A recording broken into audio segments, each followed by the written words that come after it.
All right, we're live. What's happening, everybody? So we got, this is going to be a really, really, really good show today. So we got one of my old Retic buddies, Mr. Paul Lucas Jr., the Retic Keeper, coming on. We're going to talk about a lot of stuff, I'm sure. If you guys got questions and stuff, obviously throw them up in the chat, and we can, I'm sure we can do it that way. But yeah, so let's, this is episode 13, so let's bring Paul on. Waste no time. Let me see. What's up? There he is. What's up, buddy? How are you? I'm good, dude. How are you? I'm excited to be here. It's about time you asked. It's yeah, I know. Well, you were asking to come on, and I kind of was on a long hiatus. Didn't really do them for a while. Just life, man. You know how it is, kids and everything else. It's like shit, man. It's a lot of work. It's a lot of time to do these. So, but figured it was a good time. There's a lot of Retic content coming out, so I figured it was a good time. It was as good of a time as any to get back into the swing of it. So I'm glad you're doing these again. I know you took a hiatus for a little while. A lot of guys, like I had a lot of fun doing Lucas and Nathan's show and Rodney and them, but you and I go back. What, long 13, 14 years now? I was gonna say, today I was thinking about that. I'm like, man, I don't remember when we actually started talking. I mean, it was, it had to be. I think I came out to Tinley in either 2010 or 2011. Yeah, but we were all talking before then. I mean, we had our little group. I mean, were there still? It was still was it still messaging boards at the time, right? Like the actual Retic Nation boards, the Retic Nation website. Right, and there was Bobs and Constrictors, and everybody was on all of them, and we just hopped around on all the pages, and Harry had his page, and then that's when Gavin and Travis started the Nation, and then so I mean it's been a long time, dude. We met at Tinley. You and was it you and Mark? Just me, you and Kane. I don't know because Mark. What the hell happened with Mark? I can't remember what happened with Mark. Because you didn't come by yourself, did you? Oh, maybe you did. No, I came. The first year I came because I bought those cages from. Who had that big Chad? Was it Chad? He had that big Sula. Yeah. And I bought 5 visions from him. Okay. And I drove up to that show by myself. Okay. With the truck and trailer, loaded up all the cages, and then I think the following year I came up with Mark. And he. That's right. And he missed his flight. That was a fun show. I was stuck in the airport because he had rented the car, but we had planned to fly in to O'Hare or where it was together. Mm-hmm. And I called this motherfucker and I go, "Hey man, I'm getting ready to board the plane. I'm like, you ready?" He's like, "What's up?" I was like, "Are you in bed?" He's like, "Yeah. I'll see you in a few hours." I was like, "You motherfucker!" Like, that was a good show, man. There was a lot of people there at that show. I mean, I think Chris was Chris still? I think Chris was around from Vital. Yeah. At that show, yeah. I mean, there was. When Garrett was still over at Prehistoric. He was all by himself. Ben Retic. Yeah, that's when we would do after the Retic Nation meetup at that restaurant afterwards. Mm-hmm. Always there was, man. We always took over that place. We would do the Friday hangout, like the pre-show. Mm-hmm. We would all go to that like sports bar. Boston's. It was called Boston's. Exactly. Yep. And then we would all just shoot the shit, and then we would do the show the Saturday, and I would fly out Sunday. I mean, you can only do the show for so many days. Yeah, it's the same shit. Yeah. Fun times, man. Fun fucking times. It's crazy. Nerd. That was. I still talk to people about that trip. That was one of the funnest reptile trips I think I ever had. That was. It was a shit show. It was we basically had like full access to Nerd, whatever we wanted, how we wanted. Yeah. Like we were kissing cobras. Like the drive. Remember the drive up there? Holy fuck, man! That was a lot of fun. Did we fly into we met in New York or some shit like that? Yeah, we met it. We picked you guys up. It was you, Shane, and Chris. We picked you guys up at I guess Newark. Yeah. And then I took the train from BWI to Penn Station. Mark picked me up at Penn. We drove over, grabbed you guys, and hauled train. I think James Speece flew in. Yeah, he flew into my house, and then he and I caught the train up. Right. jumped in with Mark, and we all jumped in his Lexus and hauled Yeah, ass. I remember hitting a little pizza joint in New York, and was at Times Square, and then just hitting the road. Everybody all drunk in the car, and just wild Dude, I trip. was driving. Remember Mark? He was like banging on the window, like this, son, like this. Fucking getting all the porn magazines and putting them in all the cages at Nerd, like throwing them in all the. Oh man, that was so much. That was hilarious. Porn for like 2 years. Yeah, that shit was funny, dude. That was such a good time. It doesn't seem that long ago, but it really was, man. That was easily 10 plus years. Yeah, 10 easy. Yeah, fuck, man. Which is insane if you think about it. Yeah, it went by like that. Yeah, well, I mean, I even kind of remember when you were getting into retics, like on the boards. I mean, I remember. I mean, I wasn't like I always was posting, but I mean, I remember when you came in, and I remember Mark, and yeah. So I started. So I guess let's start there. Yeah, when did you start? When did you start with Retic? In like '97, I was working at a pet store, and I remember walking in one day, and it was just I had no idea what it was. You know, this is way before the internet, and way before you had any access to anything. I was still in high school, and I was just there for the summers trying to make some extra money, and it was $150. I walk in, and I was like, "What is that?" And the guy who was working there, he was super cool. He's like, "It's a reticulated python." And I was like, "What is that?" He's like, "Do me a favor." He's like, "If you want it," he's like, he handed me this book.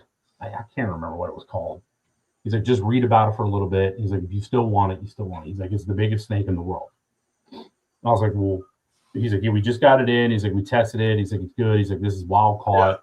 Ended up being a Sumatra, and looking back at the pictures. And the snake just never stopped growing. It just like, how big was it when you got it? You said how big was it? I was a baby, man. It was eating fuzzy rats. You know, maybe small rats at the time. I mean, you're talking almost 30 years ago. I can't remember exactly what was eating. It's funny because like I posted about that snake. It was me when I was like 16. I'm holding the snake up, you know, no shirt on. Yeah. And one of my buddies, Billy, he was like, "I remember that snake." He's like, "I remember how big it got." He's like, "That thing was incredible." I mean, it was well over 17, 18 feet and like 4 years. I mean, it was huge. And back then, you know, I didn't know you didn't have access to CPVC cages like you do now. Right. So I just built a cage. I built a 4x8x4. It was like this massive, just giant. It took up like half my basement. No shit. And walk-in enclosure, you know, had a big old heat pad, like the big red one that like you use for pigs. Yeah. And I put in a couple light bulbs. I put in like a pond liner, like a 2-3 millimeter like black pond liner. Mm-hmm. I went halfway up the sides. That kind of waterproofed the whole thing. I threw a bunch of mulch in there, a couple branches for it to crawl. Dude, and things kept growing. That's awesome. And then when I went to college, because, you know, with retics, when they're that big, you can go a month or two without feeding them. They don't need it, especially if you give them like me. I feed myself big meals. So like that'll last them for a long time. So like with her, I would feed her anywhere between 15 to 20 pounds of food in one sitting. She was good. She was good. You know, I would feed her. I only went to school like 2 and 3 hours away, 2.5, 3 hours away. So like I could shoot down on the weekend, see her, change her cage, do whatever I need to do, you know, and clean her cage, and then roll back to school for the week. One day I get a phone call from my father. He's like, "Fucking snake got out," you know, and she was big, man. I mean, she was big around. Fuck, man. She ended up climbing on top of the cage, and then it was in the basement, and we lived in a row townhouse at the time.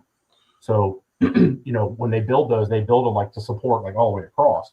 So there was like a main support beam, and, you know, we had those little like flimsy, you know, cardboard, you know, ceiling tiles.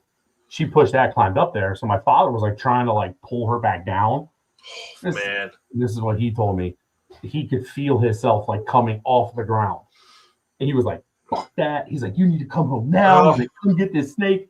So I waited till the next day because, you know, it was like 8 o'clock at night when he called me. I drove home, went to the pet store where I bought her, grabbed a live rabbit, threw it in the cage, left the door open. She was just hungry. She came down like 2 hours later, smelled it, you know, went in the cage, smashed it. And then I want to say 2 weeks later, I came home and there was a fucking caiman in my cage. And I was like, wait, where'd my snake go? He was like, man, no. He's like, no, you're not here. He's like, that thing could kill me. He's like, what if it got out at night? He's like, it could kill me in 2 seconds. Yeah. I got rid of it. The lady traded me a caiman for it. Holy shit. I was so mad, man. I was so mad. Man. I didn't have any snakes then. I was in school playing football. Played up at Shepherd up in West Virginia. And I graduated, got a job, bought a house. And then in like 2006, 2007, I bought my first house. It's like 24 or 5 years old.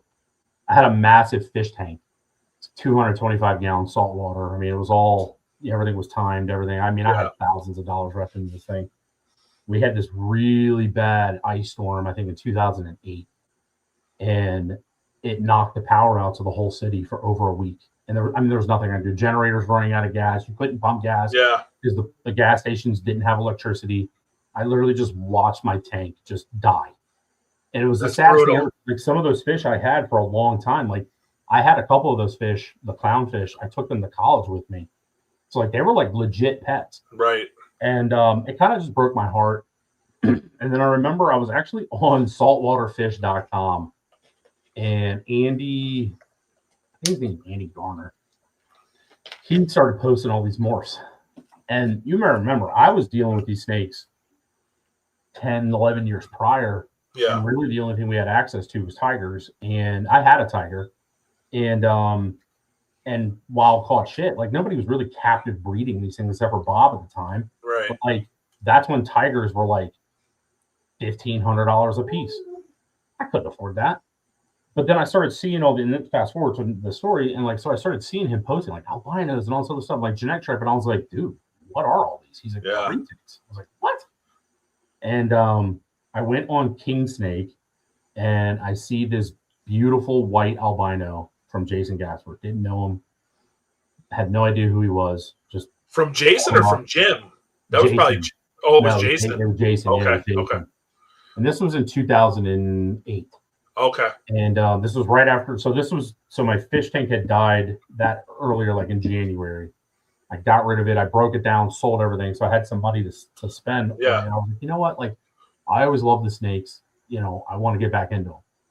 So I hit up Jason and I bought who it was at the time, it was Penelope, my big white phase. And then the following year, he told me, he's like, hey man, I have the same breeding because it was a lavender to a lavender. He's like, I got a couple purples available. He's like, I'll make you a good deal. He's like, you've been a repeat customer. Yeah. Or not repeat, you've been a customer of mine. Like if you want to be a repeat customer, he's like, so he sold me Sunshine. And then later that year, he had that 50% platinum jam clutch. Yep. That I did a lot of stuff with. And he hit me up and he's like, hey, like, you've been really good. He's like, I'll make you a hell of a deal. Here's the snake. And he's like, look, he's like, but I'm only going to sell you this snake. He's like, if you're interested in doing this right. And Jason was kind of like my first mentor. Yeah. And I was like, what do you mean? And he was like, look, he's like, there's a right way to do this and a wrong way to do this. He's like, the wrong way is you jump in, you think you're going to make a lot of money. He's like, you end up buying a bunch of snakes. He's like, shit, you don't even really know, goes to this, goes to that. He's like, there's still a lot of people trying to figure this stuff out, right? Right. People still don't even know what Graniteback really did. Remember Jay was selling like super Granitebacks. Yep. Those are the only ones that made anthrax. Yep. True. Yep. He was like, if you do this the right way, he's like, I'll help you. And I was like, all right, teach me the right way. And he's like, just buy females. He's like, the females take 3 to 4 years to breed. He's like, you can get a male to breed in 18 months. He's like, what are you going to do if you have 5 males and 1 female? He's like, they'll bite you, they'll rip their face off, everything else. And at the time, like he was making sense because like Andy Garner was like sending me links to like stuff that Jay was selling. Yeah. Like Sunfire, and it was like males, and it was all these other things. He's like, don't do any of that. He's like, just buy these snakes and enjoy them. And that stuck with me. And I still, to this day, almost 20 years later, which is insane, I still live by that motto. Like I have 15 snakes, 13 are female, 2 are male. Yeah. And like that's just the way I do it because I enjoy the keeping more than the breeding. The breeding I breed because there's certain things that back in the day, like I couldn't afford. So I was trying to make them myself or make trades, do things. Mm-hmm. Now I can afford the stuff. So it's like, I really just want the visual of just that to animal. raise that animal up instead of wasting the time and energy and all that. It's way more fun for me. Now, you know, the project that, you know, we're kind of doing or I'm buying from you or bought from you, that's different. You know, that like the hypo stuff is that nobody has hardly anything hypo. Right. But like, you know, that's there's those projects. There's those projects that, you know, instead of you wasting the time to buy both morphs and raise them up and breed them and make the hets and all that, just buy the double het, raise it up. I mean, you got the stuff to make the half the other ingredients, right? So you're going to make your own stuff, I would assume. Yeah, I'm going to breed a couple years. Exactly. Like Weston's going to send me his purple anthrax this year to breed to bitch face, my hypo. Yeah. So I'll make my own. Yeah, for sure. My own male that I need, and then it's different blood, and then you know, they'll be triple hets. I don't really care about that, but I do think like anthrax hypo is going to be amazing. It is. I think it'll be fantastic. But to go back what you're saying, I mean, Jason's dad, Jim, did, you know, he kind of mentored me. He was the first one to help me when I was a kid, dude, 12, 13 years old, and, you know, talking crazy. I'm going to have 100 retics and breed them and blah, blah, blah. And everyone thought I was fucking nuts. Like, this 13-year-old kid, man, has no, like, he's not going to do it. And Jim was the only dude that would, like help me. You know, like, he invited me out to his house when I was probably 15 or 16. Hey, you want to see some big retics? And, you know, it was. I think Jim had passed by the time I started talking to Jason. I don't know. Yeah, it's been so long, dude. It was probably early 2000s, maybe. Yeah, I met Jason in 2008. So okay, yeah. So it was, dude. He was awesome, dude, man. And I still have emails from him that I saved. It was like, you know, if you're gonna kind of the same thing. If you're gonna do it right, buy males, buy females. Don't buy a bunch of males.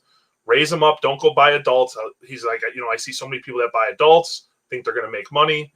Don't do that. Take your time. Buy babies. Raise them up. Enjoy the keeping aspect of it. And he goes, you'll be fine. So, I mean, I even like you said, even to this day, I kind of do the same thing. I don't really get a lot of big adult females. If it's something I really need or want, sure. But I like getting babies and I like raising them up and going through that process. You know, it's a lot more rewarding, I think, too. And it means a lot when that snake does lay a clutch of eggs and you have pictures of that baby that's this long, you know, and then you see her, she's however big on a clutch of eggs. It's a lot more rewarding, I think, honestly. Oh, 100%. I'm with you. Like, I mean, when I got Sunshine, so the white phase was already a few months old, but I got Sunshine in her egg skin. Yeah. Her first meal was in the palm of my hand. That's awesome. I did on purpose. Like I wanted to say, like this very first time that I fed this snake, it ate. So like her head, I have a picture of it on my Instagram. I mean, her head was the size of my thumb. Yeah. When she died, her head was the size of my hand. I have big fucking hands. Like they're probably 4XL. Yeah. You know, and I'm not a big guy. Like I'm only 5'9". So like I'm built really awkward. So when I could hold her head in my hand and it literally took up the whole thing. So like, and like you said, it's not even the breeding side of it. It's just the keeping side of it. For me, you know, being able to raise an animal that you know the full history of, and then you know exactly what has gone on with it its entire life. You know, that's the best thing you could do. Yeah. You know, for me, the keeping side of it has become way more fun. I think a lot of people get into this, you know. It's funny because like I busted Weston's ass about this like a couple years ago. Like he had like 40 or 50 freaking adults. Yeah. He's down to like 10. And I told him it was gonna. It happens to everybody. Especially if you don't do this for a living. Like if this isn't like the only way you're putting food on your table, it's literally impossible to keep up with. Yeah. You can't do it. And then the problem is like people think that they can and then they can't. And then the only thing that suffers is either you and your family because you're trying as hard as you can to take care of the animals, or the animals start to suffer. And you know, when I got hurt, I wasn't married, no kids. So like the only thing I really did was take care of these animals. And then after I got hurt, I was like, never again. I'm never going to have more than 20 animals at a time because it's just too much. Yeah. And it takes away from the passion of the keeping. And that's where I'm at now. Like I would much rather have a very slimmed down exact morph of what I want, the visual, save the money, spend it, you know, whatever, and grow with that animal and work like my pie, for instance. You know, pies are notorious fucking assholes. Yep. I worked hours with that fucking pie that I have too. I'm talking about the first. The other one I'm working with now too is an asshole. That's the super motley or something like that, right? Yeah, but the other one I'm talking about is the tiger. That's that albino that Eric Riley is one of my best friends that he made. I mean, that thing was a chainsaw. Now it's a baby. I can get it out whenever I want because I took the bites. I dealt with dealing with it. You know what I mean? It's like things like that. So I'm so much happier with my collection being down to a very few, almost a dozen animals. You know what I mean? Well, especially with you, not to cut you off, but I mean, you got big retics. I think there's a big change or a big difference keeping 15-foot plus retic, 15-foot plus retics, or 20, 10, 11-foot retics. It's a huge difference. Huge difference. It is. I mean, and I mean, the bill is different too. Like, I mean, I just went up, and with Brendan Klein, I just dropped $1,000 on rabbits. Yeah. It's going to last me maybe 3 months, maybe 3 months. I just got 400 pounds of pigs today. I went and picked up, and I mean, I'm gonna blow through that pretty quick. It kicks you in the dick. So it's like, and that's the other thing. Like, I don't want to sit here. I can go inside my reptile room. I can clean whatever I need to clean, and honestly, I can shut the door for a day or two and not worry about anything being like messed up or whatever. Yeah. I mean, look, I got kids now. I run a business. Like, I have a lot of stuff going on.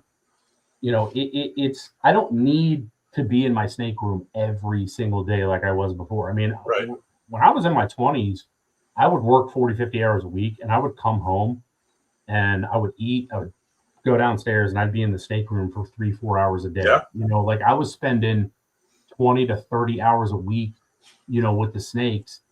I had nothing else going on. So it's like, that's what I wanted to do. I don't want to do that ever again. Right. It sucks. And then as your kids get older, and not like with me, with my two, we got basketball, we got football, we got cheerleading and ice skating and this and that. It's like your weekends that normally I would spend all weekend cleaning and getting shit ready and feeding and this and that. It's not the same. Now you got to navigate your schedule between all the family stuff on top of the snakes, and it's a lot, man. I can see. And a lot of guys tend to do it to themselves, and a lot of us have been there, and you get burnt out.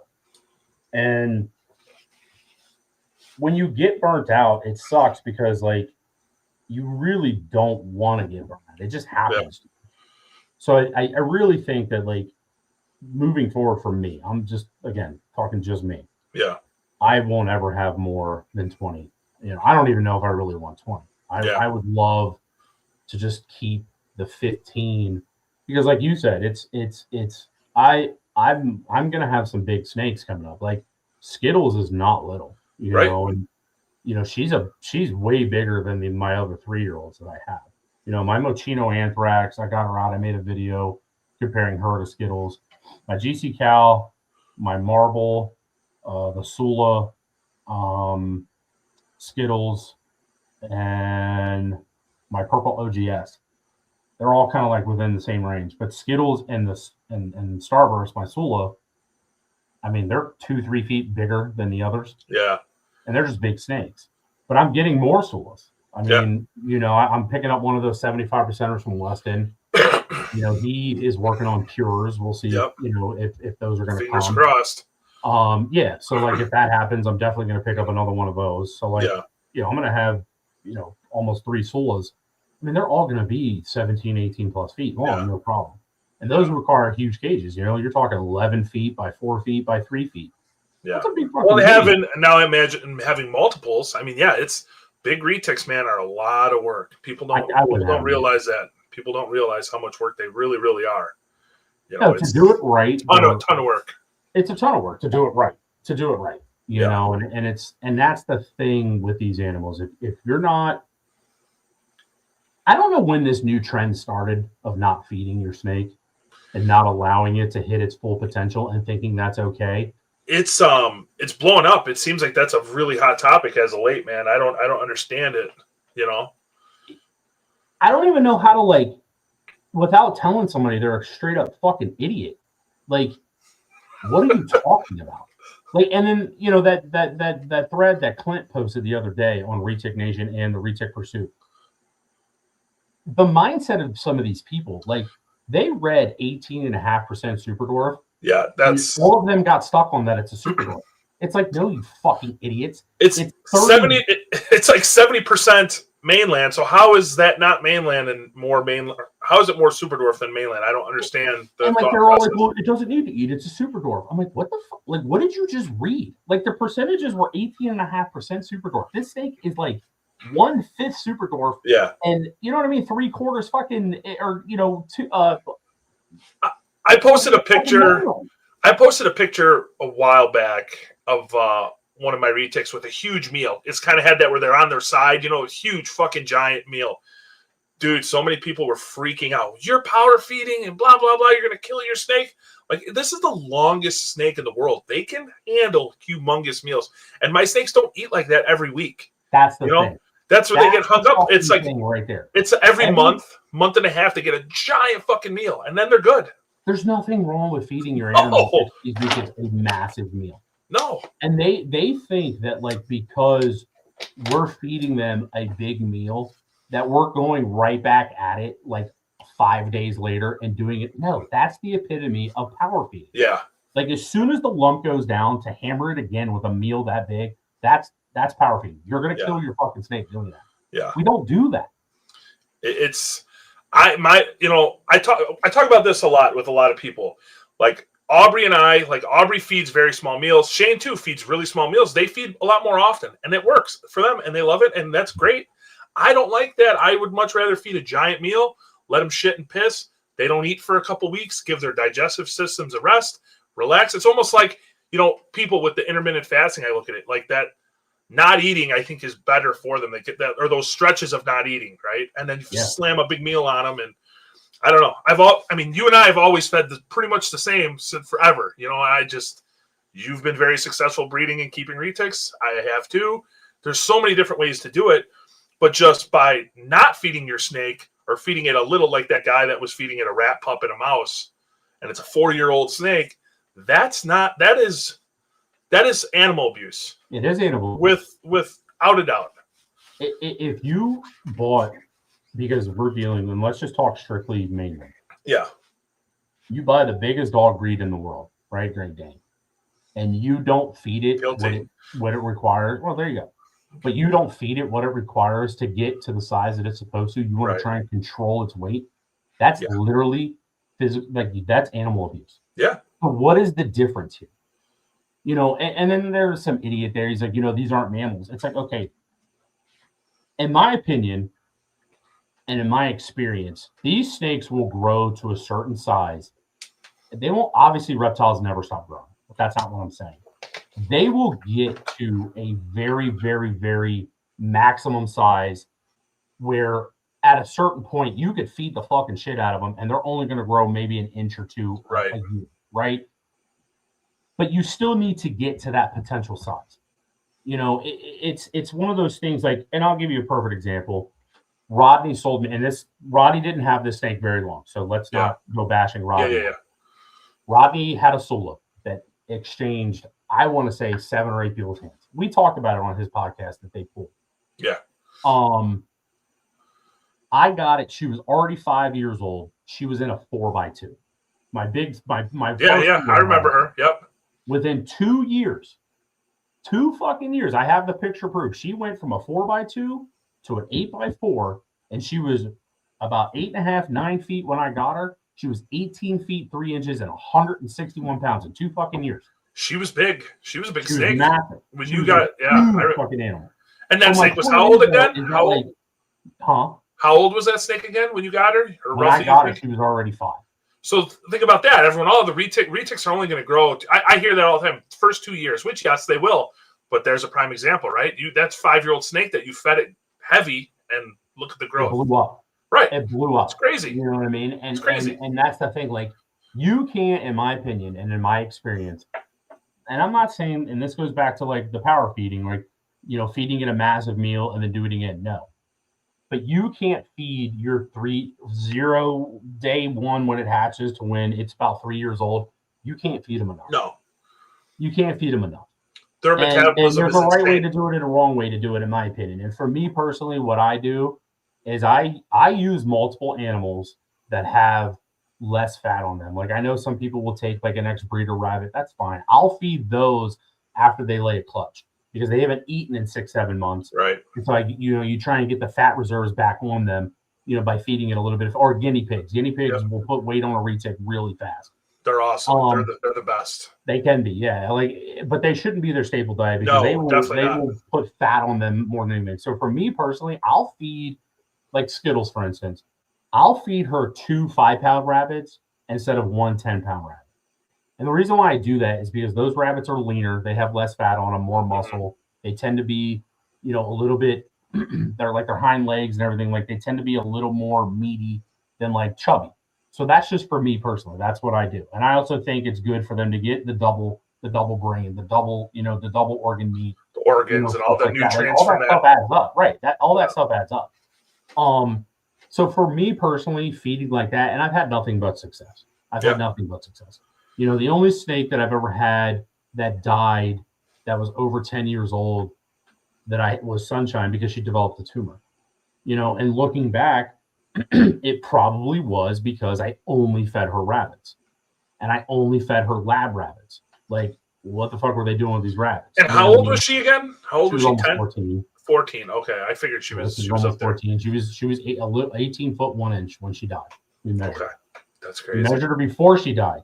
I know there's a lot of guys out there that think like these snakes stretch out when they die and the muscles relax and they're a little bit longer. They put her to sleep. So I guess she was relaxed, but we measured her, we weighed her. I got a weight on her before they ended up euthanizing her. But yeah, man, like I don't know when this like don't feed your snake thing started. I don't understand it. And I don't understand why it's so okay. That's the other thing. Like it's the mentality. I don't know. Yeah. I don't know what the reasoning is. And I don't know if it's, I've been hearing a lot about the reach out reptiles, Garrett stuff with him telling people not to feed. Cause I don't see it as much with the mainland community. It seems like it is more the dwarf, super dwarf people.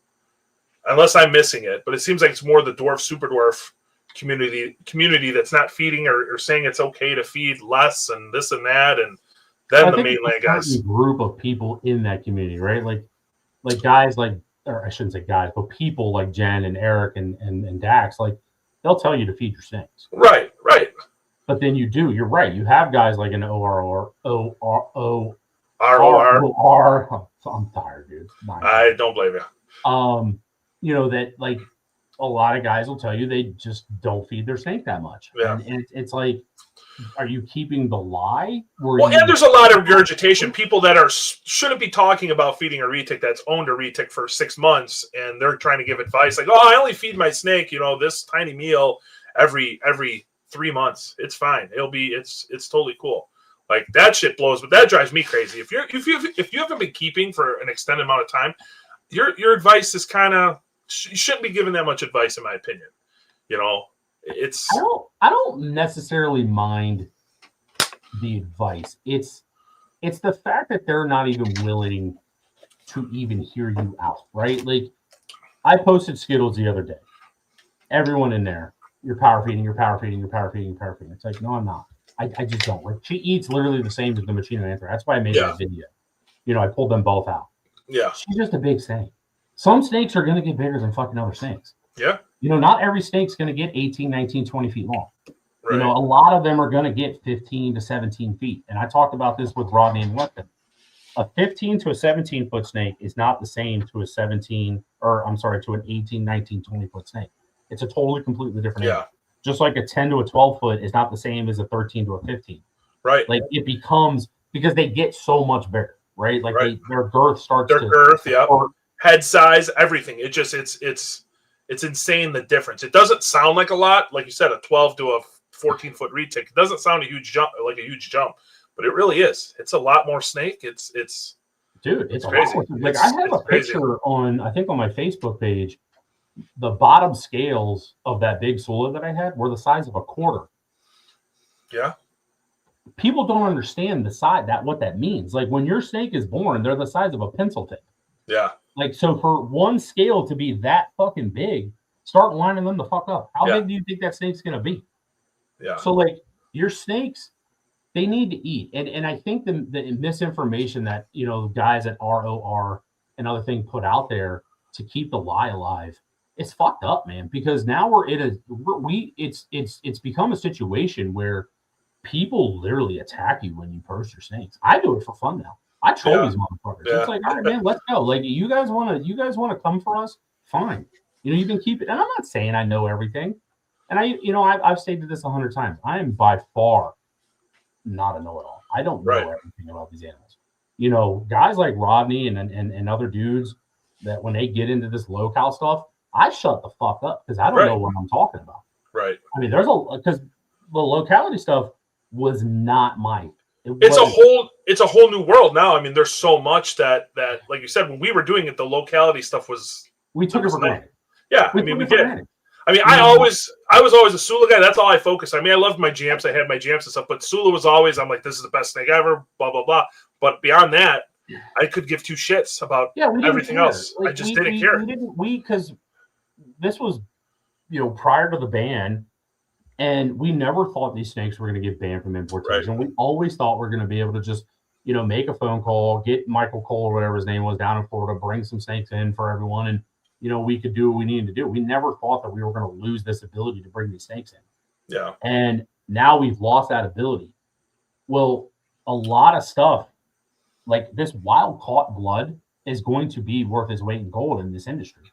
Absolutely. Because how many people out there have snakes with wild caught blood? Not very many. No. A lot of these guys have, F10, F11, F12s that are multi-generational, inbred as fuck. If you really went back down the line and you saw, maybe where your grandparents, the snake's grandparents or great grandparents were, like, there was definitely a lot of inbreeding going on. Yeah. I mean, you had to, though. You had to get that, to get that morph, because a lot of times, there was only one. Yeah. You know what I mean? You're going to have to breed siblings then eventually. Do you think there's any chance, or what's your thought on us ever getting importation back? You think it will ever happen or no? No, I think they're going to try and take everything. Yeah, honestly. That's my thought too. It's going to one by one are coming for them. So it's like I think U.S. Fish and Wildlife, they're always pushing to take more and more and more. Yeah. I hope. Well, it's government in general. I mean, government in general with everything. It's not just the snakes, but yeah, I agree. I don't think it's going. I think it would be an absolute long shot of us to even possibly get importation back. Just the money I think involved would be insane. I mean, if they opened it up for like 6 months, dude, I would drop so much money on imports. Well, it's like what or give us quotas, Malaysians and like all sorts of stuff. Or just give us some quotas of some stuff. You can only import X amount and that's it. And you got I don't know how they would do it. But it would be. I would love for that to be, but it'll never happen. It'll never happen. In the chats, Sean Malloy wants to know what's your favorite snake species outside of retics. So I keep green tree pythons on top of what on my. You went pretty hard in the conjure stuff, dude. A lot of money. How many do you have now? You got quite a few, don't you? I have 9.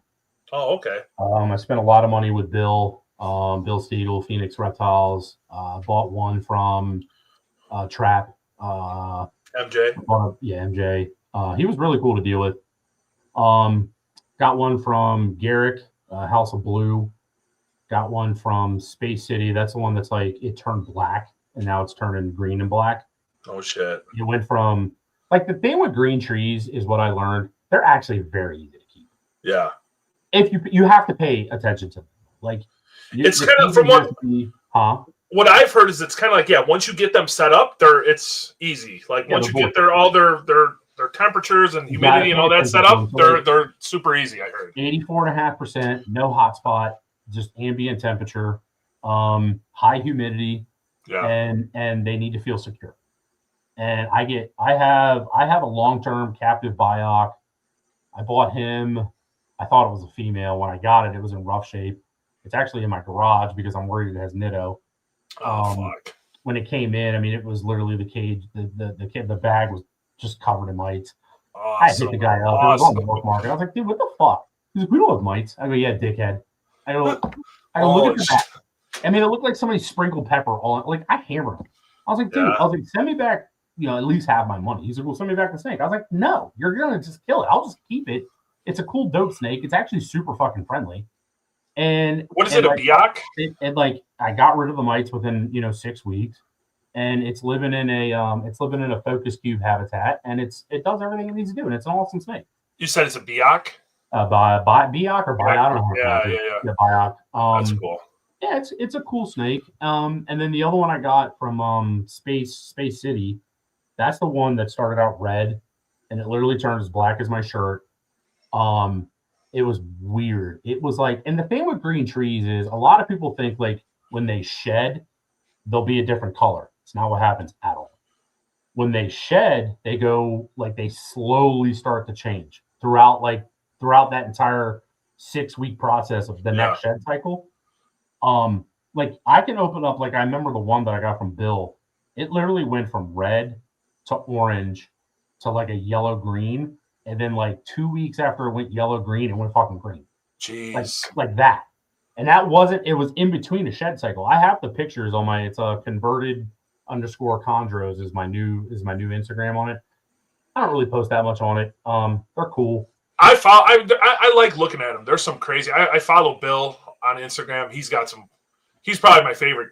I mean, some of those black ones he's got are that, was it Sickness and Mountain Dew or whatever? Dude. So it's Mountain Dew, Sickness, So the Sickness ended up passing. And he's got Freight Train. I was talking to him at Tinley. He walked by and he was looking at the retics. He was with a couple other chondro guys. They were super. All of them were super nice, man. He's like, yeah, do you ever come out to Texas? Come to his his meet and greet thing he does at his place. Come on by, whatever. It's a good time and this and that. Super nice, man. Like, it's funny because like I'm a new guy in that industry. He fucking checked me, like straight up. Really? He was like, you need to post like the breedings that these snakes come from, and how they have like the little like. Yep. It's like dog lineage, right? It's almost like dog or like dog pedigrees, kind of in a way. When you get the pedigree, it's like they'll do like parents or grandparents, and then the parents that made the adults, and then the adults, and then now you have your babies. I'll be honest with you, I really wish we would start doing that. Yeah, it would be cool. It would be cool. Very cool. And a lot of this stuff, like, and so like I was posting, and I didn't. It's like for me, the green trees are just for fun. I have zero desire to breed and do anything with them. Yeah. But like, he literally sent me a message, and he was like, "You need to do it this way." He's like, "Or don't buy the snakes." Yeah. Like he wasn't being a dick. He was just making me accountable for the industry that he is really probably the leader in. Yeah. And when he did that, I literally said, "You know what? You're right." And I said, "I'm sorry." He's like, "Nah, it's no big deal." He's like, "You just have some really high-end animals." He's like, "You should support the people who spent the decades getting to this." Yeah. He's like, and B, he's like letting people know your genetics. He's like, because the genetics you have are no slouch. Right. And I didn't really realize that. So like for him to be telling me this, I was like, "Fuck, I guess I'm like, oh, fuck me, man. Fuck, okay." Right. So, but he cared enough, and he saw the animals that I have, that he was literally like, "You're not doing this right. You need to do it right." Yeah. But he did it in a way that wasn't like condescending. He wasn't being a dick. He wasn't being a dick. He wasn't being a dick. And so like, and dude, you know me. Like, I'm one of the biggest assholes people can meet, but at the same time, I can be like your best friend. You softened up a lot, dude. And well, the freaking you softened up a lot. She's helped me a lot, to calm down. But like, you would drive me crazy, dude, back in the day. I get so fucking heated, man. I was like, fuck Paul, he's a fucking asshole. Fuck Paul. You know what? Everybody can say I was an asshole, but there's not a single fucking person that can ever say that I fucked them over. That's the only thing I care about. No, that's the only thing I care about. Like, you want to call me a dick? All right, fine. I don't care. I hurt my feelings. Well, our group was fucking brutal. I will say that it was brutal, and I'm not. That's why we're still friends. I'm not the biggest shit talker. I can be, but I'm not. I mean, obviously, you know what I mean. But what I was going to say, I was listening to a podcast, and they were talking about the chondros, and they were saying they have like I don't know if it's like a serial number, an ID number, or something. And these guys, some of these guys are so tuned in that you could say this snake, it's IS 267, whatever. They're like, oh, that's so and so from this breeding. That's exactly fucking crazy to me. That's what he wanted me to post. Yes, so he wanted me to post that ID number. So it's crazy. It's your like the first letters are like, so it's Bill, Bils, right? Okay. So Bills. Bills. He Yep. calls himself Bills, and then it's the year of the clutch, and then I guess the number of this, like whatever the following numbers are, is the snake that you bought out of that clutch. So you're not wrong. Yeah. Like I posted a couple of those, and I put like GG. What the fuck? Off the top of my head. Yeah. And somebody hit me up, was like, "Hey man, I got a sibling of yours." It's I was crazy. Like, what? Like, how do It's you like a lot of the guys, yeah, they know. I mean, you could be talking to some random dude that knows chondros, like, oh yeah, I know that snake. It's from so and so out of this breeding and blah blah. It's like, damn, dude. But that's how we are with retics, right? So like people Yeah. like we can look at a morph and go, "Hey man, this is that." You know, the only person working with that is this person or this person. Yeah. Or that person. Like, how do you guys know that? Well, because we're so tuned in. Yeah, I guess that's true. If I see a picture, I think it's easy. But yeah, if you just tell me a number, or like if we did that, I guess if we were doing, if we've been doing that for 20 years, it'd probably be a lot easier. It would be. It's crazy. I'll say this about the chondro people: you need money in that industry. Yeah. And Lucas helped me out a lot in that industry. Like he knew I was getting into it. He knew I knew, that I wanted to do a certain thing. I had no idea some of these clutches. I mean, I'll be honest with you, man. Like the money in it's insane. And I didn't even know. I didn't get in it for that. But like, if you don't have money and you're not ready to like spend the money, and I'm not talking like $1,500. Oh, it's like $5,000. It's no joke, man. Don't even bother hitting up some of these guys. They will literally tell you to go fuck yourself. Yeah. Because they don't have the time. Because there are plenty of people hitting them up, ready to go. Hey, I want this one. Here's the money. Well, they're not mass produced, so it's like you want to get something from Bill or one of these other guys that make badass shit. I mean, that's you get in line and you spend your money. It will. If you don't buy it, somebody else will. And that's the thing with Bill. Like Bill charges. I don't want to put his shit out there, but like Bill charges a fee for you to get on his wait list. And whatever number you fall, if you're not ready to buy, all right, you're back at the bottom. I'll move you back up when it's time. Yeah. He don't give a fuck. Well, and I mean, it's working because I know there's people that are in line to buy his animals all the time. It sounds like so. It's like, yeah, I mean, that's fucking awesome, dude. No, and I respect the shit out of it because it's the way that they do it, and it is so close knit. I love it, honestly. I personally love it. So, Can you see that question that I put up there? Absolutely. They have to be. Yeah. They have to be. So I can't remember who did the test. I read about it, I want to say about 7 or 8 years ago. They put some trackers on 2 females and a male retic. They let them go in a very densely area that had a lot of coverage, a lot of food, and water. They went back every year for like 3 or 4 years. The snakes never moved more than 150 yards from where they let them go. And they were growing and growing and growing. They had food, they had water, they had coverage, safety, and they had meat. So why would they need to leave? Why would they need to go anywhere? Got everything there. So if those babies hatch and they can stay in that area and just grow, why would they leave? Now, do I think that happens a lot? Like, I mean, how many of them are actually making it to adulthood is the other thing, right? I think like sea turtles, it's like 1 in 1,000. Right. So like with retic, it blows my mind anything in the wild lives past being a baby. Like it's unbelievable. Well, you figure if they're, especially the smaller islands, if they're laying 20 egg clutches, I mean, maybe 2 maybe live, 3? Let's just be 2 out of each clutch. Yeah. So I mean, I'm sure it happens. I'm sure, they are breeding with siblings or siblings from another season or whatever, I mean, I don't see them not. It's nature. Right. How many other animals do that? I'm sure a lot of stuff does. A lot. I'm sure everything does at some level, But let's see, we're getting a lot of questions coming in, dude. How do you guys feel about people moving more towards keeping fewer retics but giving them much larger cages? Me, that's what I'm doing now. Yeah.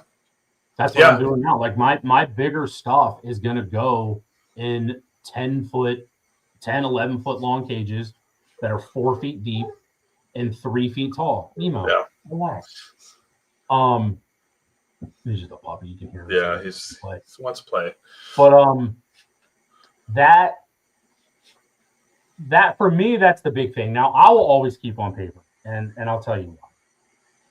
These snakes, when they get this big and that big, if you don't have the shit literally bolted, and I'm not talking like with some nail screws, I'm talking physically bolted to your cage, they're going to destroy it. They're going to rip it up. They're going to tear it up. They're going to destroy your entire cage. And I've been doing this, and I'll catch some flack for this, and I really don't care. I don't keep my cages bare minimum. I give them what they need. They have UVB bulbs. They have stuff to hide. They have stuff to crawl on. Yeah. They have fresh water that I change every other day because it's, I have 3-gallon jugs, or 3-gallon pans for them. Yeah. And my snakes, they hardly ever push. The males will. The females are always happy. They always do what they need to do. When I kept them on dirt or cocoa husk or other things like that, the shit was always in their heat fits. It was always, in their mouth when they were eating. They were swallowing a bunch of dirt. Like, I'm worried about, impaction. Everybody's like, well, in the wild, these snakes aren't wild snakes. Yeah, they're not genetically the same on any level. Like, an albino reticulated python that's been in this industry for the last 15 years is nowhere near genetically as strong as a wild-caught Sula that you got off the cage floor or off the forest floor. It's just not. And it's like, well, everybody's like, well, you need to give it enrichment. It's like, well, okay, what are you talking about? Like, so my snake can climb up a little bit. Okay, fine, but when they're adults, they don't climb. They're not. People are going to say you're wrong, but I mean, I don't see 20-foot Sulas in trees. I'm sorry, but the last 5 videos that I posted of Sulas eating human beings, who the fuck thinks that fucking goddamn person was in the fucking tree and the Sula came down from the treetops and ate it? Yeah. No, man. It was laying on the ground, yet hiding, and ambushed somebody walking by and ate them. At the zoo, the local zoo by me, they had a pretty nice size retic. I mean, it was not huge. I was 15-foot retic or so, right? And they have in a huge enclosure. It's probably every bit of 20 foot by 15 foot by 15 foot tall. Huge, giant enclosure. Decked out branches, trees. So I go there multiple times a year for work. We do field trips for work there. Take my kids there. We're pass holders. So we go there a lot, right? So I always spend time in the reptiles. That snake, I've never seen it climb. It's literally tucked in this corner of the cage, this corner of the cage, under a log. It has never been climbing. I've never seen it, and I mean, there's a lot of foliage in the cage and all that. It's I don't know.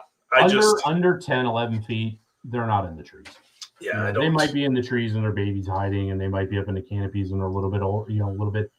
You're not getting a 17, 18-foot retic up in the trees. They don't happen. It might be a rare occurrence, but I don't think that's the norm at all. I think, like you said, they're sitting off game trails. They're waiting for a deer or something to come by, a pig, and that's what they're ambushing. doing. They're hiding in the bush. Yes. And they're waiting for something to come by, and that's where they're getting their food. Yeah. Those, like I said, those last 4 or 5 videos that I posted with them, with cutting human beings out of them, and I think the one, it was a cow. I think it was a baby, but it was still like, I think it was still like a 120-pound cow. Yeah. I'm sorry. When's the last time you saw a cow climbing on a tree? Right. Like, at a certain point, I can understand what they're saying and where they're coming from, but that's not the reality of the situation. No. And when Super Dwarf, whatever you like, what's his name? Coiled Up. Like, his cages are Spencer. Amazing. Yeah, Spencer. Beautiful enclosures. He's dealing with 6-7 foot snakes, and they're gorgeous freaking animals. They're very, very, very pretty. And this goes back to when I had Toby, right, the black dragon. Yep. I built him that badass enclosure. It was huge, I cut down trees, and I cut the trees in half, and I lined the whole entire cage up with trees. Yep. Uh-oh. He used the whole entire side of the cage. Dude, he fucking destroyed that cage, man. Yeah. What happened? Uh-oh. Hold on. Yeah, I don't know if it's mine. It's lagging. There we go. Say something. You good? Yeah. I don't know what's going on. I mean, he was like a 5.5 foot, black dragon, and it was like I had to fix the cage every day. Yeah. And what I mean by that, he was dropping logs on himself, so then I had to start bolting them up, and then he was trying to ripped the thing up. Then he was trying to, dig through the cage floor and everything else like monitors. that. Monitors are so much work. I know it's a different animal, but like when you're dealing with snakes this big, if you don't literally bolt the shit in, and I'm not talking like I said again, deck screws. I'm talking like bolts. Yeah. They're gonna hurt themselves. Yeah. They just are. And maybe one day when I, have a little bit more space, I'll build like my big Sula girl, something really big. Yeah. Something like she can crawl around in and do stuff in. But like, listen, my snakes are healthy. They eat, they shed, they have nothing wrong with them. They don't get sick. They breed, they do what they're supposed to do. And I'm okay with keeping my animals the way I keep them because they're healthy, they're fine, they're not stressed out. A stressed out retic won't eat. Right. You know that. Yeah. So if my snake's not stressed, then what do I need to change? Stress is like one of the biggest killers of anything. I get people. Go ahead. I get shit for the visions because I do vision. I've had visions forever, right? I've used visions 20 plus years, right? 6x3s, all that. And yeah, I'd love to go 8x4s and all this. Physically, I can't fit them in my basement at this point. Now, the next house, we're looking at building a house, and I'll build, a big shop, put all my animals in. Now, if I had a 20 plus foot retic, okay, I'd figure something out, right? But I don't have a 20-foot retic. I mean, my blonde is close. I mean, she's 19, she's huge. But I get her out. I let her crawl around the room. She's not stuck in the cage 23 hours a day, right? She comes out. I let her move around. I can't get her outside. My neighbors would shit their pants. I'd love to. But, I mean, that's where I'm at right now. At some point, if I get out of this house and I still have her, and yeah, I'm gonna get a big-ass cage for her. But, I don't know. Like you said, my snakes eat fine. They breed. They do everything they're supposed to do. And they're not... Listen, when I started breeding, Andy Dietz, he was my biggest mentor, and you know. Yeah. He told me, he's like, be prepared to be able to refund people's money. I was like, what do you mean? He's like, you're gonna get idiots that buy these snakes as a baby. He's like, they're gonna put it in the biggest cage they bought, which is 4x2, 6x3. Yep. He's like, they're gonna come back to you within a month and tell you their snake died. I was like, well, I'll jump ahead of that and tell him. He's like, you think I fucking started doing this yesterday? He's like, we tell them all the time. He's like, it's going to happen. Dude, I can't count on both hands how many times that happened. Just within, I sold a guy a baby retic, and I straight up told him, I was like, look, what cage setup do you have? He's like, well, I have a 4x2. He's like, I got a lot of hides. It's got heat. I was like, well, what's your heat? He's like, well, my hot spot's 92. He's like, my cold spot's like 85. I was like, dude, you're going to fry that fucking stuff. Yeah. He's like, well, what do you want me to turn it down to? I was like, I want you to not put it in this cage at all. But if that's your only cage, he's like, you already paid for it. I was like, the cage was really nice. Don't get me wrong. Like, he was trying as hard as he could, but he just wouldn't fucking listen. 2 weeks later, fuck, snake's dead. Yeah. It dehydrated because it couldn't find the water. It was so fucking scared that it wouldn't leave the corner of the cage and go drink some fucking water. It just died. It'd rather die. It died of dehydration. It would rather die than look for it. Yeah. Because it was so fucking stressed out, it literally killed itself because it wouldn't take a sip of water. So, like, when people sit here and they come for us and they go, oh, you're not doing this, you're not doing that, you're not. Yeah, there's a reason why.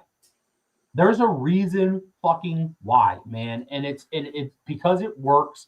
The snakes do what they're supposed to do. They're not fucking stressed out. They live, they're happy, they're healthy, and they do the things that they're supposed to do. Yeah. You want to keep the way you want to keep, go keep the way you want to keep. I'm not going to tell you you're wrong or you're right. Unless it's literally something like that, where it's like super detrimental to the snake's health. But like what we do and how we do it, it works. And people just need to leave us the fuck alone. I understand there's this new wave of, new keepers and new things, and that's fine. And I respect it. But at the same time, there may be 3 people that I know of that are keeping like that one guy on YouTube where he has those big, huge cages. Yeah. Again, we're dealing with super door stuff. I would love to see him set up, a cage for an 18-foot retic. That's going to, if you do it in comparison, it's going to need a fucking garage. There was years and years and years ago. I don't know if you ever saw it. The video, it was National Geographic with Dave and Tracy Barker when they were breeding, or they bred like some of the first super tigers. I don't know if you ever saw this. Awesome video, right? So they did like a tour of this was when Dave and Tracy still bred and kept retics, right? They had these huge, I mean, they were awesome, right? Big, giant, I think it was like 10 by 10 by 10 walk-in enclosures for these retics and stuff. And it's been a long time since I've seen the video, but I don't ever remember seeing any of the retics climbing. They had big climbing shelves. You know, they had scrubs set up the same way. Like they'd have scrub pythons 7-8 feet off the ground, and you walk into this enclosure and they're striking at you from the perches and stuff. I don't ever remember seeing any of the retics up climbing on the shelves or anything like that. They were on the ground, tucked in a corner, and they had like little access doors too where they could get outside to like an outdoor area. Super fucking cool. And if I had millions of dollars, yeah, I would do something similar, of course, like that. But it's just not the reality, especially living in Illinois. There's just no chance, right? So, but I mean, I also look at it as a breeder setup and a keeper setup are completely different too. You know, like the guys that are breeding animals for people to keep as pets, we need to have a little bit more of I don't know what's the right term, a streamlined version or a streamlined setup, right? Like I would love to have branches and everything and let them climb and do this and that. It would just make cleaning. And if something were to happen, I get mites or sickness runs through my collection and I have to unbolt branches and shit and bring them out of my cage and replace, man, it would be a nightmare. A fucking nightmare. But again, it's the same thing with the branches. It's like they're not going to use them. No. You know, when I let my Sula out, I have 2+ acres. You see my house in the woods. Yeah. Literally in the woods. I get my girl out. She just sits in the yard and she just hangs out. And she literally just moves around and she periscopes and she's looking for stuff. And like I put things out there for her to like climb on. I have like this big swing and it's all wood and everything. Your enrichment. I'll go up to it. She'll start to go and then she'll fall off the other side and just keep on cruising and staying on the ground. Like in the summertime, I take my snakes outside almost every day. I was going to say, you're one of the few guys I think that do that all the time. I mean, you're always posting pictures of them outside. As soon as the ambient ground, not air temp, this is where a lot of people get this confused. If it's 80 degrees outside and it's January or February, the ground ain't fucking 80 degrees. Yeah. Get your snake up off the ground. The ground's still fucking cold as shit. When the ground temp is like anywhere between 75 to 80, I get them out and I let them out and they cruise, man. And I'll sit in my backyard and drink a beer or drink some tea and like let my snakes just hang out. And like they won't even go that far. You know, I'm not going to Tinley. Like they had sorry, Dex. Tinley's whatever. They literally will just hang out, man. And like that's the thing for me. Then that's why I streamline my, to use that word. Yeah. That's why I streamline my collection, because now, before it was almost like a job. It wasn't a hobby. Yeah. And for me, this isn't even a hobby. I love these snakes like people love dogs. When Sunshine died, dude, I fucking cried, dude. Like, cried. Like, legitimate, like, it shit hurt, because that was 13 years of dedication, cleaning that thing shit, taking it to the vet, feeding it, making sure it had everything that it needed to have. Like, 90% of these things die in the first 2 years, let alone, a decade plus. So like, and I have a few snakes that are over a decade old. And so to have an animal like that just,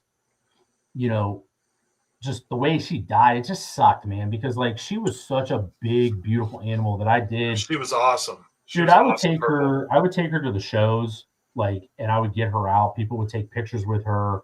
She was on the news in Baltimore a couple times for like the Repticon shows. And, there was, I did a couple like educational shows. Like one of them was for they were handicapped. There was a handicap troop. Mm-hmm. And then, I had a couple small snakes, the little babies, and I had her like in this big tub and she was underneath a sheet.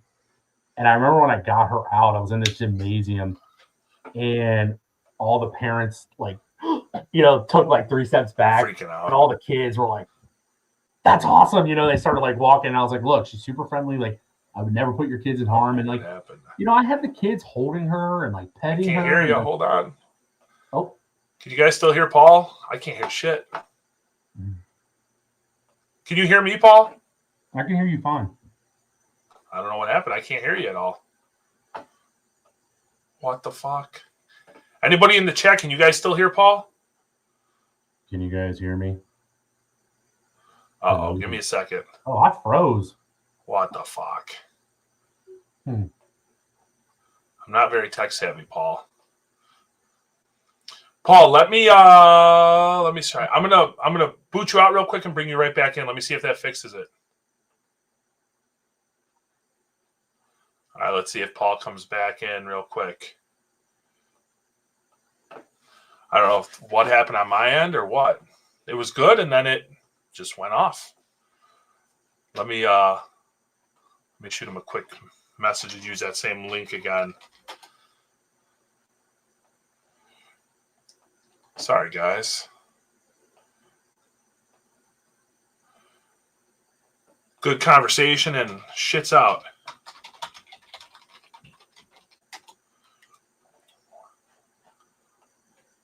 Let's see.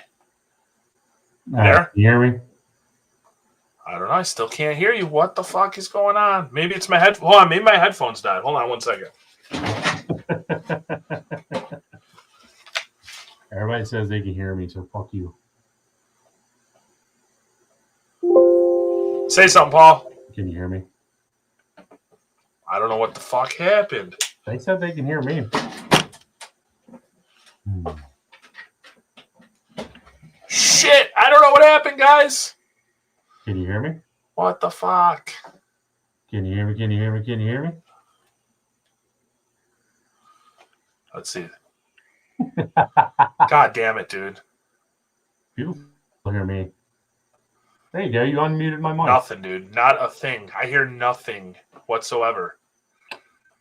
Ah, damn it. Give me 1 second, Paul. I'm trying to see what else. I don't think I can kick myself out. Come back. It ain't going to work. What about now? Mic settings.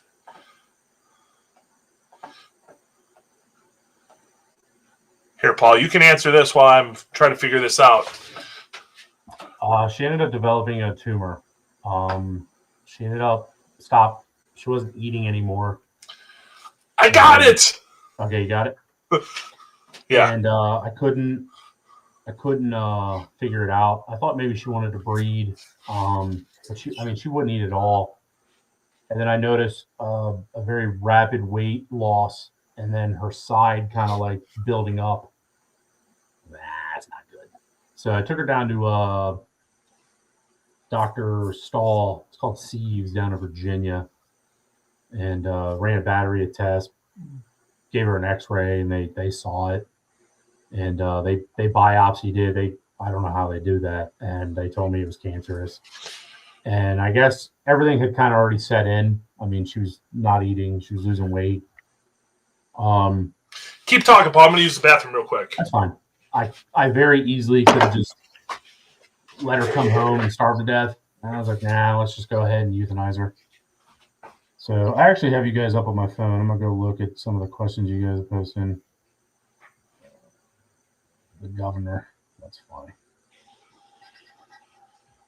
All right. The purses. I actually bought a super dwarf to see how big I could get it. I'm not gonna like go wild with the feed. I'm just gonna feed it like I normally my normal retics.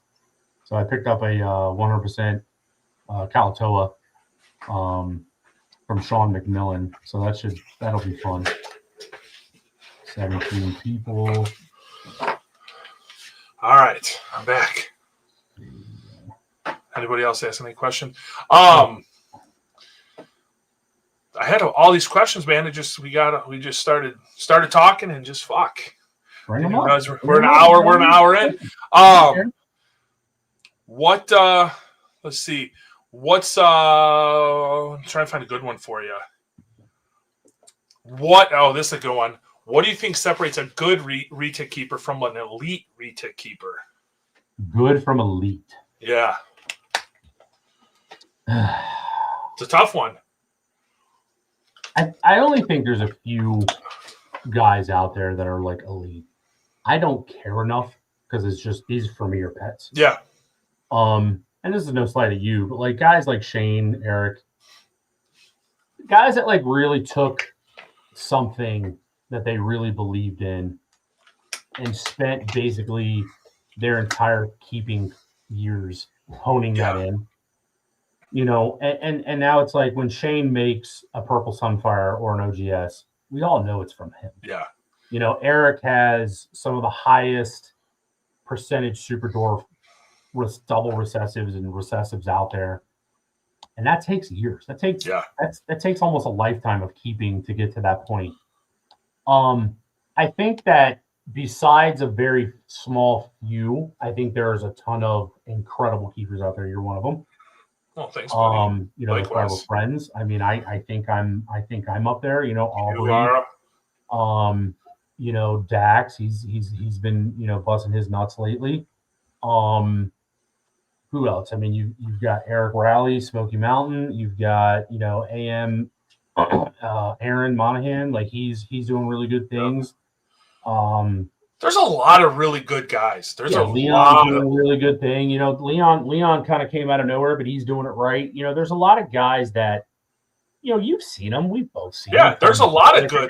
Barry, you know, there's a lot of guys like that dude out west, like Riverdale or whatever. Like, yeah, you know, he was blowing all that money and that, you know, he's nowhere to be found. Like those guys come and go all the time, right? Yep. You know, they come in, they think they're gonna reinvent the fucking wheel, and within 3 years they're gone. Yeah.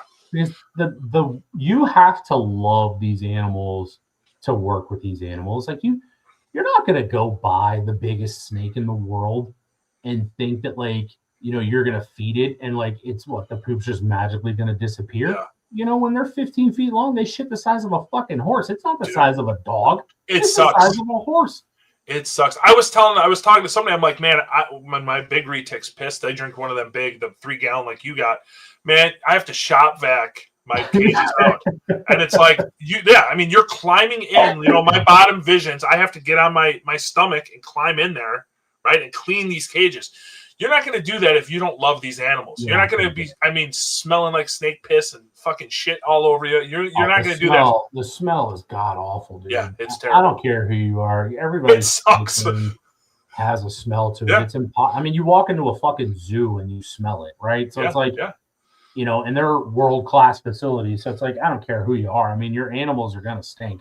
Yeah. You know, it's the guys that, you know, leave it in there for God knows how long. You know, that it turns into like dried mummified shit. Those are the shit bags. Those are the ones you don't want in here. Yeah. You know, I mean, everybody has dirty cages. I'm sure if I walk downstairs right now at, you know, 10 o'clock at night, I'm sure one of my animals took a piss or shit. You know, I'll clean it tomorrow. But like, you know, letting like multiple pisses happen or multiple shits happen, like, what are we doing? So like, there's a lot of guys that like that are high quality breeder. I mean, the list goes on and on and on. I mean, there's a bunch of them out there. You know, I think the people who are elite are the guys that have just been doing kind of honed in their breeding program, and that's really all they mess with. And then there's guys like you and me. We're very, very, very excellent, incredible keepers. You know, we kind of dabble in a few different things. We're very knowledgeable. Our animals are clean. Anybody could come over at any given moment in my house, stop by, and I'll take you into my snake room. Yeah. Because I'm okay with the way it looks. You know, I have people stop by all the time. Like CJ comes over, he stops by. You know, I have people like hit me up on Instagram. Hey man, like I don't really try to let too many random people come to my fucking house. Yeah. But like if I know you and if you're just driving through, dude, stop by. I'll feed you. Come see my animals. Yeah. I have nothing to fucking hide. And I think those are the people that you really want to buy from is guys like, you know, me, you, Shane, Eric, like the guys that are doing it right. You don't even have to be elite. You're just doing it right. Yeah. And you back your animal. You know, how many guys out there don't back their animal? There's a lot. There's a lot. You know, listen, you backed your animal. Like, you know, something happened with one of the snakes I bought from you. Yeah. Okay, whatever. Not a big deal. You're making it fucking right. Shit happens. I spent a lot of money with you.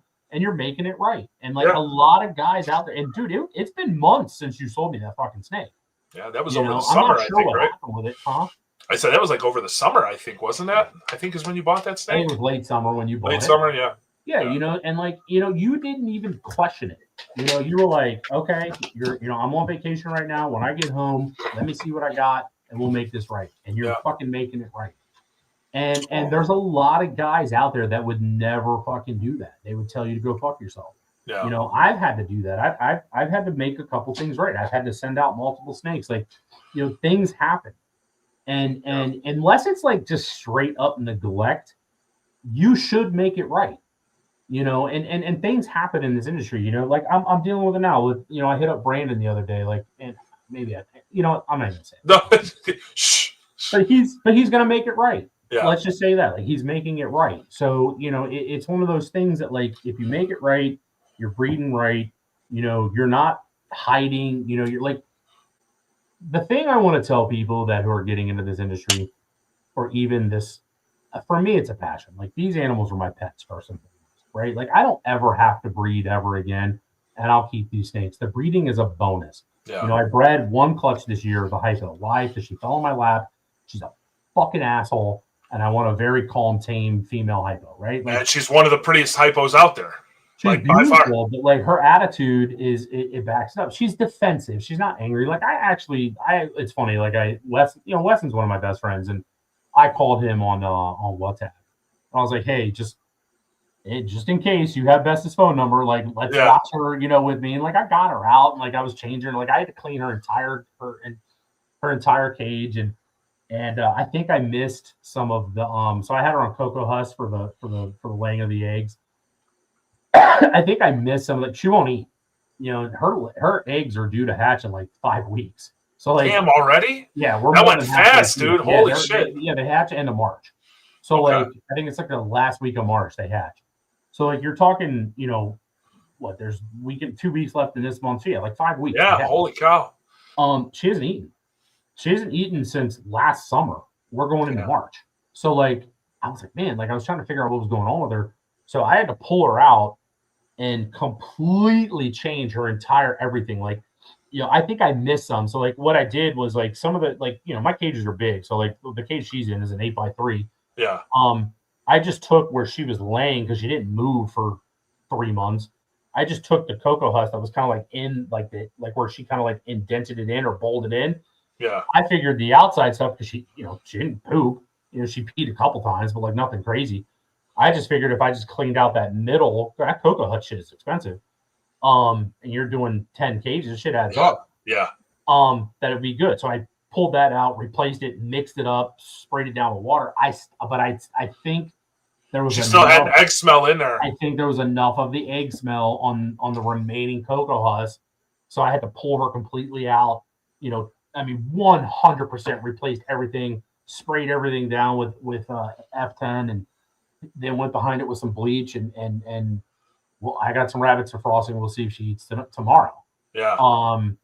So it's, you know, it's one of those things that, like, if you're doing it right, man, there's a lot of guys out there that are doing it right. And I tell people this when they buy an animal from me, and I stopped making a lot of clutches. I don't care if the snake is 2 months old or 5 years old. If you bought it from me, I'll help you. Yeah. I'll help you. Just come and ask me. Like, but don't hit me up out of the blue and be like, hey man, this happened, a year later. Like, if you're struggling with the animal and you don't really know what you're doing, I'll help you. I help people all the time. I help people. I like mentoring people, because I'll say this, the green tree python world, they're not willing to help you unless you spend money. Yeah. I spent a lot of money with Bill. And he helps me.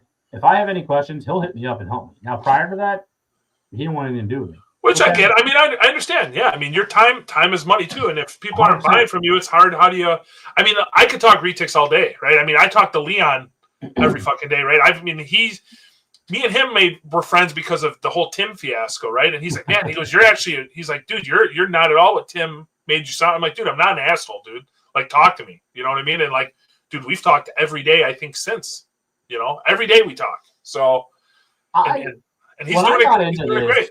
When I got into this, there was a group of guys, and you know exactly who I'm talking about. Yeah. That wanted to sell you animals, but then when you started breeding those animals and you became competition, they fucking hated you. And you know exactly who I'm talking about. I know who you're talking about. And I never wanted to be like that. I never wanted to be like that, especially after when I went to Nerd and Andy and I. So it was me. The very first time I ever went to Nerd, it was me, Mark, and Clayton, and we went up to Nerd, and somehow, some way, Andy and I just fucking hit it off. And I ended up being the best man at his fucking wedding. Yeah. He wanted to make me his daughter's godfather. I talk to Andy almost every day. Yeah. Still to this day, and he's been out of snakes. We talk about everything else, kids, life, dogs. I got my Malinois. Like, he trained her for me, and he's a world class Malinois trainer. So like, because of what I went through, kind of like I hit all the blue tongue. See, there you go. Yeah. So like, there's guys that, like, when we were kind of in the industry, that would talk to you while you were spending money with them, and as soon as you became fucking competition, they wanted nothing to do. The gatekeeping. Yeah. That was like the OG. I'm like, I'm older than you fucking assholes, and you guys are acting like fucking perpetual children. Like, you guys are fucking dicks, man. Yeah. And then it's like, as soon as like the competition side of it came in, like, look how much shit Shane got. Like, he doesn't even talk to any of those guys either. Yeah. You know what I mean? And now he's bigger than they ever fucking were. Yeah. And then, like, so are we. We're bigger than they ever were now. Like, that's what I think about that. Like, coming up, like, those were the guys. Like, man, I remember talking to them, and like, man, that's what I want to do, right? Breed these snakes, do whatever. And now it's like, I feel like we've been in it way longer than they've. I mean, they're gone. I feel like we've been in it a lot longer than they were, right? And doing it better, And so like when I was coming into it, I was, Rodney, and that's how I met Rodney. Like, Rodney took me under his wing too a little bit. Yeah. He was kind of showing me things to do, and like, I ended up sending him my platinum jam to see if she would breed. She ended up not breeding, and things like that. And he was helping me like set up my incubator and things like that. Like, and I became friends with guys like that. And for Andy Dietz at the time, and there's who knows how many people are going to listen to this, but who the fuck is Andy? Yeah. Andy ran New England Reptiles retics when they were at the pinnacle of of retics. Yeah. Like, when he was at Nerd, they introduced more morphs than almost anyone. You had the Jag, you had the fucking Phantom, you had the OGS, you had the cows, you had the Anthrax stuff. Like, I mean, they were like the pinnacle of fucking retics. So like, for him to like sit down with me and teach me things, and then become one of my best friends still to this day. We're talking almost 15 fucking years later. Like, that stuck with me. Yeah. And I'm willing, and this is and honestly, this is how I became like best friends with a lot of guys, like Weston.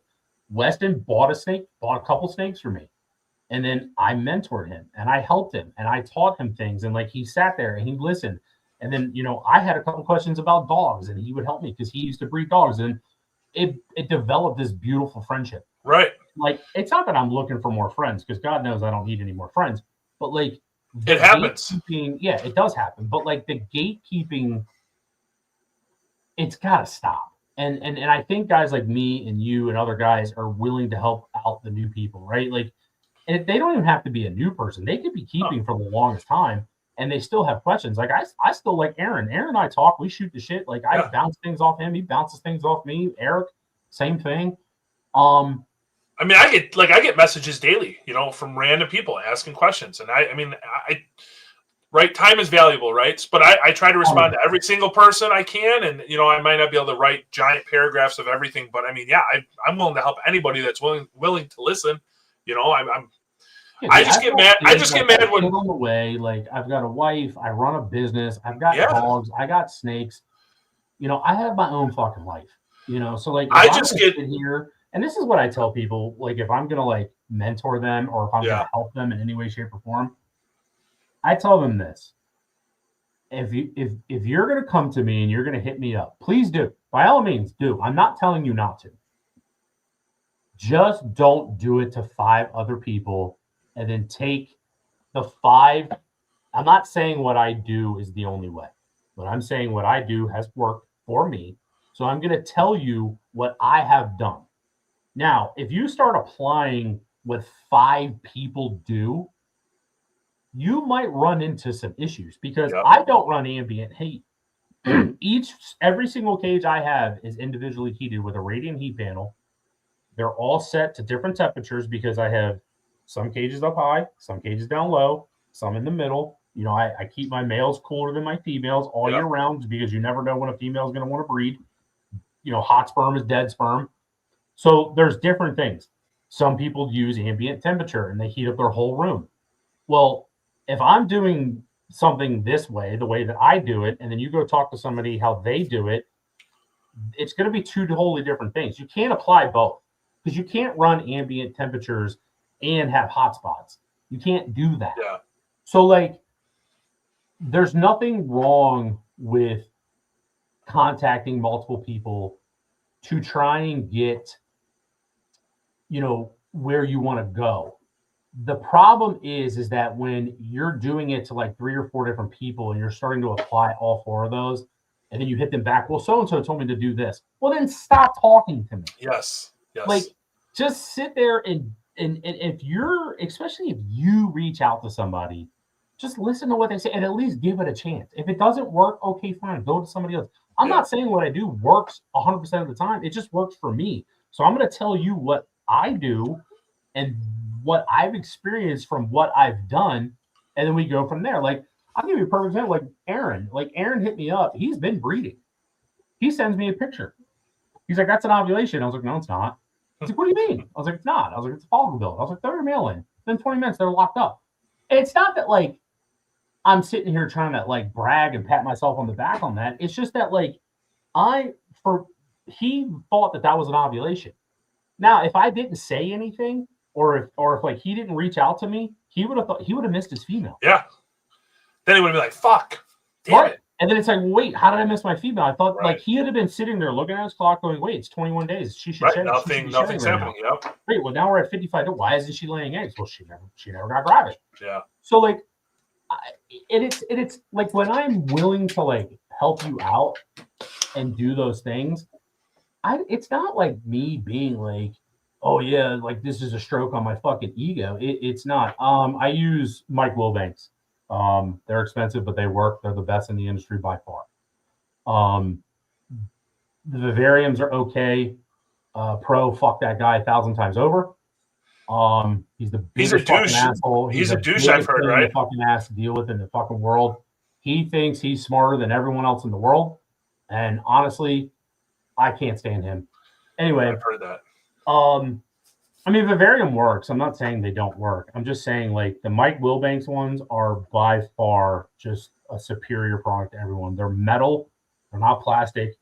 They do get fucking hot, so be careful. Like, I mean, like my one, it was like 178 degrees. I hit my girl up to 88. So, like, they do get hot. But they are by far the best.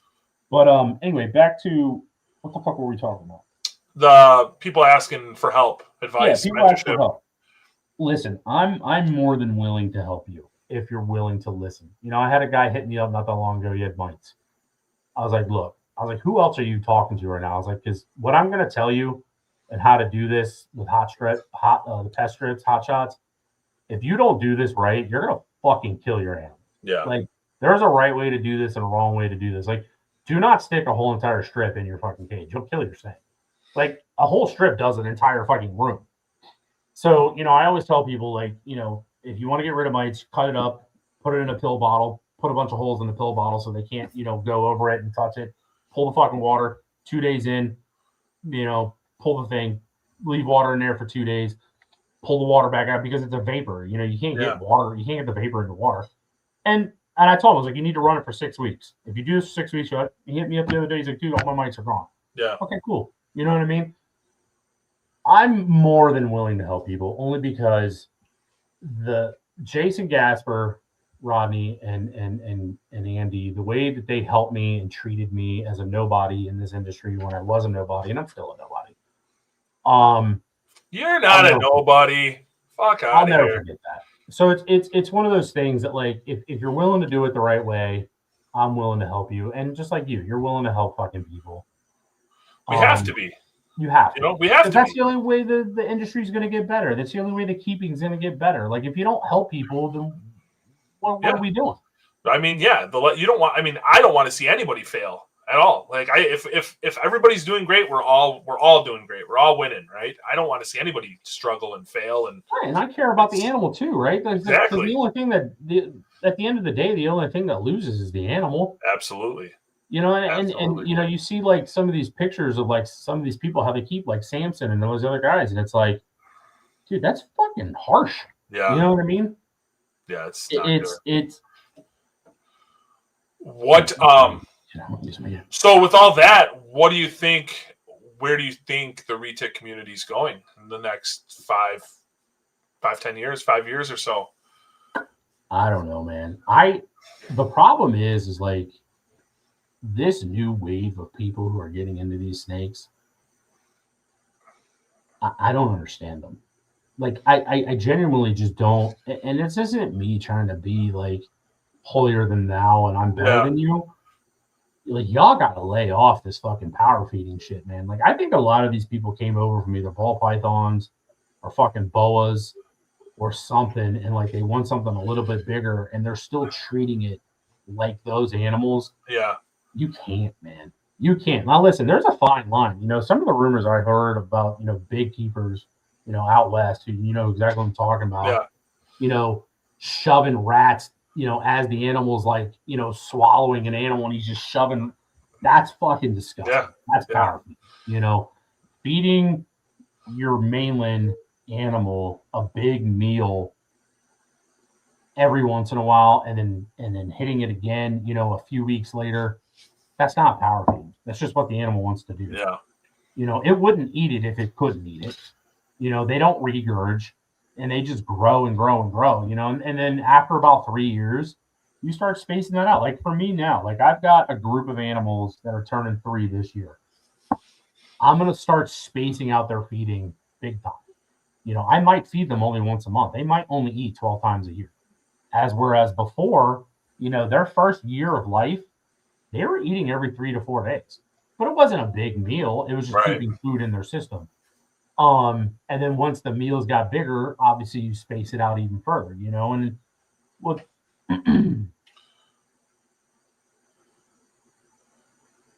I agree, Christian. And that's where that was going to be my second part of this.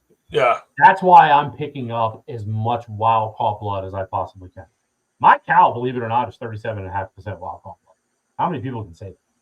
You know, that's from the Phantom Tiger, one of the original Phantom Tigers or something, right? F1 Phantom Tigers times the F1 cow, the original cow, the GC cow that nerd made. Yeah. So that Phantom Tiger was from let's go backwards. That Phantom Tiger was from the original cow that was produced from the original GC to the original. I believe the original OGS. So that was an F1, but it wasn't the morph. Yeah. Bred to the original Phantom. Okay. 100% wild caught blood all the way around. Yeah. That snake went to that Calico Tiger that they had. I was going to say, I thought it was something to do with it had Calico blood, I thought. Remember that big 17, 18 foot Calico Tiger they had? Yeah, that snake was crazy. 50% wild caught blood. So you take 150, divide that by 2. That was my Phantom Tiger was 75%. My Phantom Tiger was then I bred her, or I didn't breed her. Weston bred her to my GCOGS that I got from Shane and made my cow, who's now 37.5%. So I've got her. I've got my Sula, who's 100% wild caught. I've got the 100% wild caught blood that's coming in from the 75%, 25% Malay Sula, or Sula Malay, I should say. And then I'm getting another one from Weston. And then I've been talking to Mason. I've got a Sumatran on the way from his wild caught Sumatrans. Nice. So that'll be an F1 Sumatran. Those are going to be cool. And I'm going to do that. And then there's Malaysians out there that Weston and Mason are getting, or Mason's getting. Those are going to be, I think those are wild caught. So I'm going to be picking one of those up. So I mean, I'll have enough wild caught blood in my collection to last me, if I do it right, to last me till I die. Yeah. Because I mean, you figure these quite a bit, man. That's quite a bit. Right. And then I can easily take a wild caught, Malaysian and breed it to a wild caught Sula, get 50-50s, and still have 100% wild caught blood. Right. And I think that's where a lot of people are fucking up on the Aztecs. Are you going to, before we get to that, are you going to try to take that like Malaysian or any of that stuff, and you're going to start putting morphs to it too, I would assume, right? You want to? Yeah, I figured. You have to. I'm going to work on, so I have an ocelot coming. So like the Malaysian and the ocelot will be bred together. You're talking high silvers there. Yeah. That's a snake that needs to be, we really need to get into like breaking down the genetics of these localities and mixing them with these morphs. You look at overseas, you look at like what Jacob's doing. Dude, his shit is on another level. He makes the best Aztecs in the world. And he makes the best of a lot. Huh? I said he makes the best of a lot. He does. That guy makes insane shit. If you go through and you look at like his breakdown of the locality blood that's in some of his Aztecs, dude, it's like 50%, Sula, 25% Sumatran, 25% Borneo. Like he's implementing a lot of these genetics and these localities into these animals and making them some of the most amazing animals. And no one's doing that here. Everyone is so quick to make a fucking world's first that they're just breeding into anything. Yeah. And they're just making stuff. Now listen, you don't know if it's going to look good till it doesn't look good, But I also think that certain genes, like an Aztec, does not go well with the super dwarf. You count the black on a super dwarf, it's like 2-3 scales deep. It's very thin. Aztecs are known for their badass black bold markings. You look at a Sula, it's 5 to 8 fucking scales deep in some places, right? And then that also translates into purple. The purple is the black scales. The mochino, the coloring on that blueberry coloring is the black scales. So if you're getting rid of those black scales, all you're doing is watering down the fucking egg.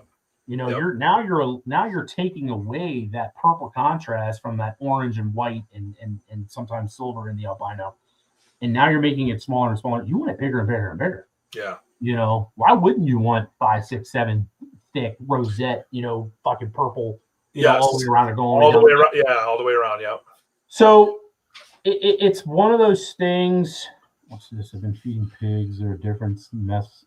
Yeah, pigs have no hair, man. Throw a rat in after you do that. If you're gonna feed pigs, either throw a rat in before or throw a rat in after to try and help that hair clump up that messy, and you'll get rid of that messy shit.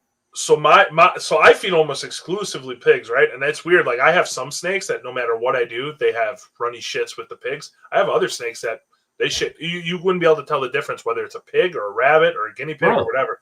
Yeah, I don't know why. Some snakes seem to digest them completely different.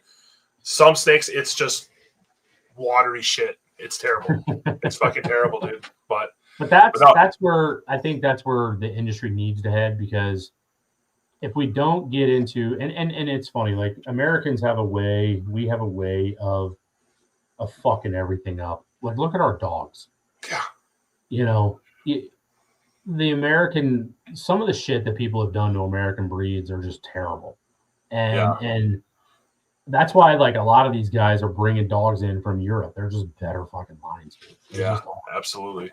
So, I think that the they do 100%. They do. I love the Halmas. Love the Halma stuff. I like Hals and Ternates. I'm gonna pick up one of each from Romney too. I think I'm gonna try to pick myself up a Halma here pretty soon. I really, really like them. I want to do some Anthrax Halma stuff really bad. I was literally about to say that's what I want to do. OG Halma blood Anthrax I think will be really cool. But yeah, we need to get back to making the black Anthrax, not these brown shitty ones. Yeah, for sure. But yeah, man, it's the piss. Are you soaking your animals, Patrick? Are you soaking them in water and then feeding your animals in water? Yeah, that will definitely make the piss exponentially worse. Yeah, don't do that. So like I stopped doing that because like it can't be good for the animal either, right? Like it's one of those things that like that's a lot of water they got to get rid of. And and it's one of those things that like I stopped doing a long time ago. I actually put, especially with the rabbits. With the rabbits, they hold so much because I do it with the pigs, but the pigs don't. The pigs don't hold the water. Not at all. Not at all. But when I used to do it with rabbits, oh my god, dude. The amount of, I mean, you know, a rabbit weigh 10 pounds with the amount of water. I mean, I used to, you know, thaw them, and then I would take them and I'd wring them out. You would never get the water out. There's so much water on a rabbit, or even the rats, you know. So what I did was I actually bought one of those husky totes, the big black one, the giant one. Yeah, I ran THC heat down the bottom, on the bottom and on the sides, and I set it to 65 degrees, and it works almost like an oven. That's cool. And I throw my animals in there, and they defrost. It takes less than 24 hours to defrost. That's awesome. Put the top on, come in, and I just throw and it's warm. You know what I mean? And and that's how I've been doing it later on. So yeah, stop, Patrick. Don't thaw in water anymore. That's really, that'll, dude. The amount of piss is just, you'll see a significant drop if you stop doing that. But yeah, man, that's where we got into. And then I saw one of your questions from Joe Hall on the Retail. Oh, yeah. That was a good question. And I think I kind of answered it throughout the podcast. Like, for me, these animals aren't a hobby. They're my pets. They're a pet. I love them. I mean, look, I got fucking animals tattooed all over me. Like, it's one of those things that, like, I love animals. I'm an animal lover. I have been my whole entire life. So for me, first, these animals are pets first, you know, and it's easy for me to like take care of them because I enjoy taking care of them. I enjoy spending the time with them. I enjoy growing them up. I enjoy growing, you know, buying a baby, like we talked about this before, buying a baby and raising it. And it has nothing to do with breeding. Like, to take an animal that can literally fit in the palm of your hand, coiled up, to where sometimes you fear for your life.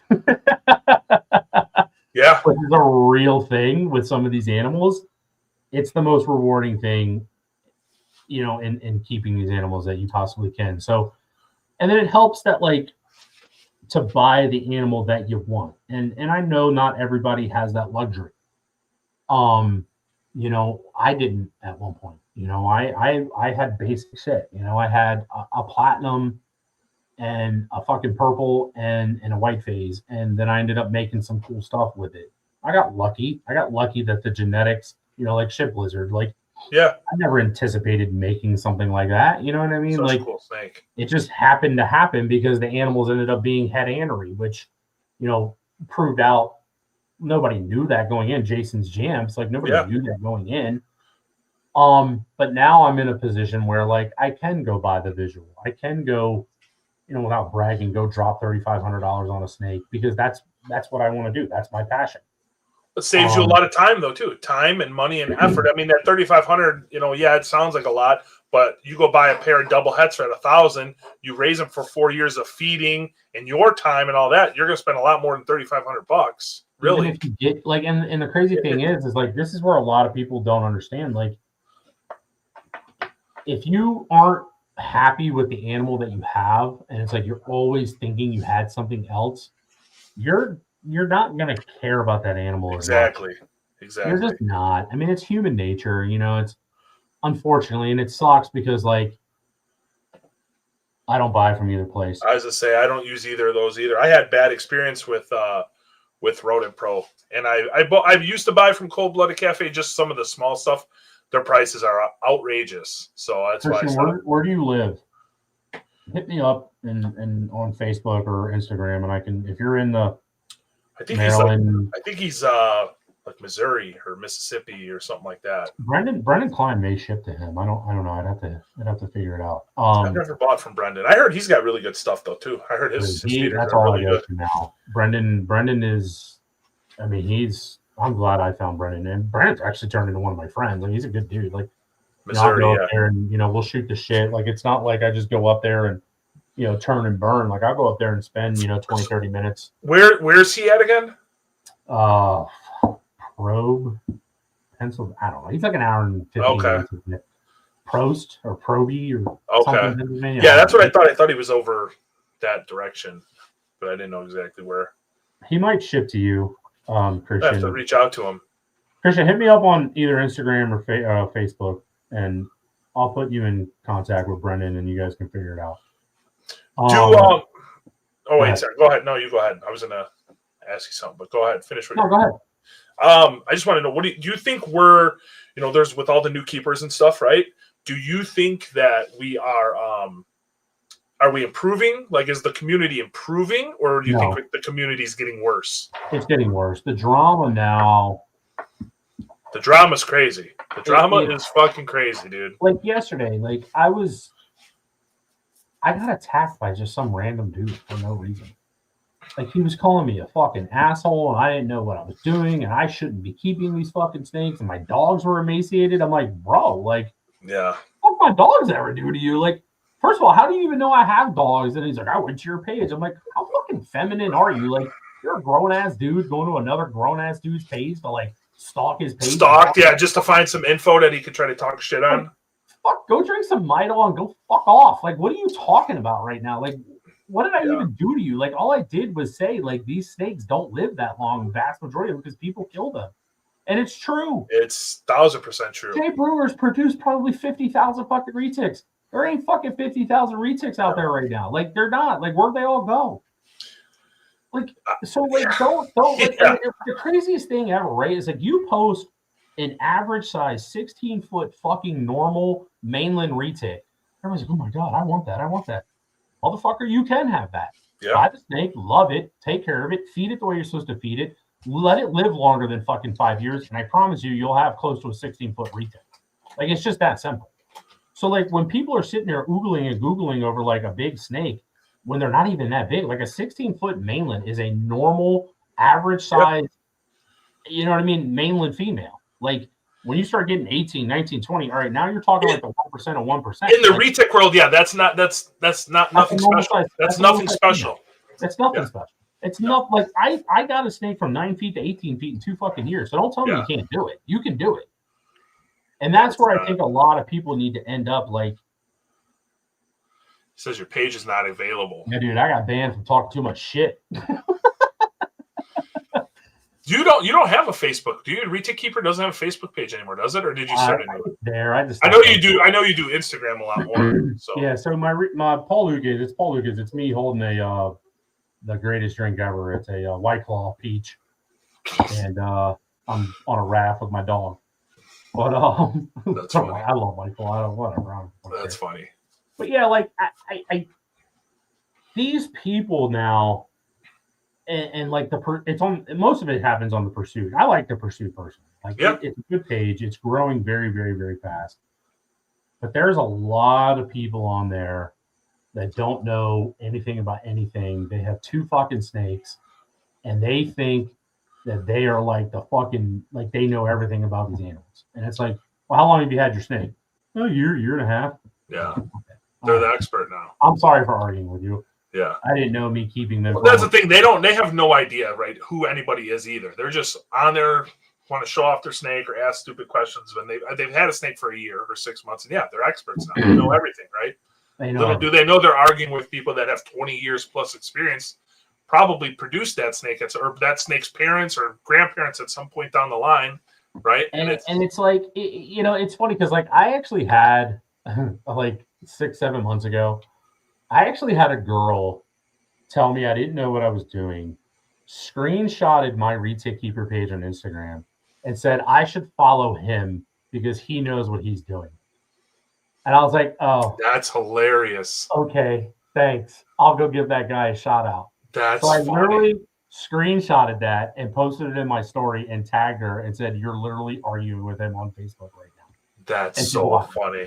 But it's like, it's shit like that. Like, I just, it's not like I use my experience to throw it in your face. I'm just having a conversation with you. Like a guy today, like he had, it's on the Pursuit.